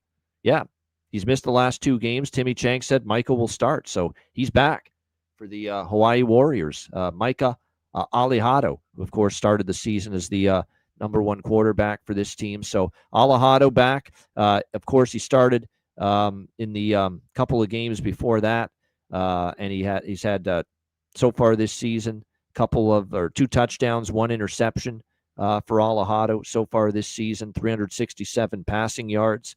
We'll see how he fares here. Fresno State, we were, concerned what we saw from Fresno against Kansas, but I like the coach. And what we've seen from them since then has been pretty impressive. Now, again, Georgia Southern, there's no defense, that team. So be careful, with reading too much into that, 42-14. Oregon State hasn't been as good as we thought, 36-27. Southern, 56-7. They did what they were supposed to do. The key for Fresno, this team wants to run the football. And they want to be able to run the football to take pressure off E.J. Warner, the quarterback. And if the team that they're facing can stop the run, then they're going to have a chance to win. And when you look at a Hawaii defense so far this year, the numbers against the run aren't bad. Hawaii's given up 3.8 yards per carry, 122 rushing yards per game, but only 3.8 yards per carry. They've hung in there. So I don't know if it's going to be overwhelming that Fresno's going to be able to move the football. And remember last year, Hawaii at Fresno. Now, Fresno was falling apart at this time, but still, they outgained Fresno big time, and they won 21-20 as 12-point dogs at Fresno. So Hawaii matched up well with Fresno last year. I like Fresno, and I like the coach. I think, like I said, the hire was very good. And it does concern me that, Fresno, against probably the best team they've played so far, Stanford, was, life and death to win that game, and I wasn't impressed with Alejado in that game. So there's a lot of conflicting factors here in this game. I'm not sure I'm betting it at the current number. I think it's in a good spot. I'd lean Fresno. I still think Fresno's a little bit better team at the moment. I'd lean to them, but with Alejado coming back and Hawaii's run defense, the numbers being okay, with Matt Entz, the head coach there at Fresno, they're going to run the football. They want to be ground and pound. Will they be able to have success running the football is the question. That's the whole basis of this game. Fresno runs the football successfully, they're going to win, they're going to cover. If they don't, Hawaii's going to have a chance to win this game. C-Mac, what do you think? Fresno State, Hawaii. I don't know. I think they'll have some success, but they're going to sell out, put it in the hands of Warner. I don't trust him. I don't want him. I don't want him on the road. I think this is Hawaii here. This is not an easy spot. Fresno has gone there, some better teams. Games are always pretty tight. And covered a number like this, but to me, this is Hawaii +3. I think this game goes down to the wire. You'd rather have the dog at home than the Bulldog in Fresno State. Yep. And remember, they played 2 road games, Fresno. They had the win at Oregon State, but they also got thumped at Kansas the first game of the year, 31. And that was long travel. Fresno to Oregon State, the travel's not that bad. You stay in the same time zone. They went to Kansas, time zone change, and extensive travel. They got whipped in that game, and now they're going to have to make this long travel out to the island now. So, yeah, that definitely is something that would be for sure in Hawaii's favor here in this game. Maybe an under here. You're not going to get pace out of Fresno. Mike Alejado coming off an injury. Is he going to be ripping it up? And he was, still trying to find his sea legs before the injury. This could be one of those grinder games like last year. Yeah. It might. Yeah. I thought that it was pretty good, though, this total. Yeah. Where is that? Yeah, it was 41 points last year, 21-20 Hawaii in the game last year between these two teams. So 47.5, we'll see, but kind of lean under there. All right, great stuff. Shout out to everyone in the chat. TransCanada, Nicholas Handy, Nick Alvento, Jeff Matthews, Gualo, Robert Carlson, Chris Warren, Mark Stasiowski. We appreciate you joining us as well. Robert Franklin, Not Flush Allen. Good to see him. Gorky. Appreciate every Flow Jams. Kong's Clips. Robert Franklin. Kong's Clips. Super. OU. Nicholas Handy. Timothy. Hey, Kelly. Vincenzo. Daryl Turner. Lee Walker. Appreciate everyone joining us here on this edition of the College Football Hitting the Book Show. We'll be back tomorrow on Tuesday with the MLB Hitting the Book Show. We only have 2 weeks left of MLB shows, so it's winding down. We're closing in on 1,000 subscribers. Get the word out. Hitting the Books YouTube channel. We appreciate you helping us out with that. Spread the word, repost it, retweet it. But we are seeing definitely this number of subscribers going up. We appreciate that. Make sure, if you want to send a dono, you can. We're going to have memberships pretty soon for the channel available. So tune into all of that. College football Hitting the Books every Monday. College basketball, we'll have you covered for that. As once we get the memberships going, we'll do some bonus NFL content, maybe a little bit for you as well. So definitely keep an eye on that. Playoffs, no, Nick, unfortunately, because there's going to be day games in the MLB playoffs, and but we'll see. We might do a little brief, like once we get the memberships up and running, do a brief little 2-minute video type of thing for MLB. Yeah, or like on the Friday if we do NFL, we'll figure it out. Maybe we'll have Well, we might have some. But yeah, the full-length 1-hour MLB shows, those are going to come to an end next Friday. That'll be the last one. Friday, September the 26th, the last show of the regular season. But good stuff. We appreciate everyone joining us. Hit the like button. C-Mac, anything to add before we wrap it up? No. Let's have a glorious week of winning. That's all I ask for. I think we will. I think it's great. Shout out to the chat. Appreciate all you guys in here. TransCanada, what's up? The tush push needs to be banned. I agree. The Eagles, they had a chance to ban it last year. It didn't happen. It didn't do it for a while. They have it down so well. It's insane, though. The Eagles. The other teams suck at it. Did you see the fucking Vikings last year? He fumbled the snap. I mean, that was he fumbled the snap right on. That exchange on the snap, the quarterback center exchange, but they had a backup center, I think, in at that time because the center got injured for Minnesota. That line showed the Falcons' D line. I'd say is a little bit better, but definitely it was supposed to be, and they showed it last night. It's a little bit of both, but that Vikings O line's got their left tackle out, like you mentioned. That line is. Oh, yeah, Monday Night Football, since we're talking a little NFL. Yeah, I'm on Houston, and I'm on the over in the Chargers-Raiders game. Those are the two bets for me tonight. Mm. Yeah. Nothing for me. Nothing for you. There you go. All right. I'm not bullish about Houston, but I like the spot. They're off a tough loss on the road against the Rams. Their defense played really well in that game. Now, their offense concerns me. Their O-line stinks. And if they shut down Nico Collins, you shut down Houston, in the passing game. As Stroud relies so much on Collins. But I like the spot. Tampa coming off the win against Atlanta, second straight road game for Bucks. I think it's a nice little spot for the Texans. I think it could be close. Yeah. But I kind of do too. Yeah. The big key is it's just traditionally, how much do you think the Chargers are, think they're really good? Because when they play the Raiders at home, it's always usually a tight game, traditionally. So their offense looked great against Kansas City. But they did lose Denzel Perryman to injury, and he's a really good linebacker for the Chargers. So I think. And I like to see more of the Raiders a little bit with Smith and that defense. So I can't wait to watch it. I kind of lean the Raiders, but I don't know if I love it. Reminder, check out my YouTube channel if you want NFL breakdowns every game on the board. Ian Cameron's Football Frenzy, me and Philip Nelson, former quarterback, every week. So make sure you check that out.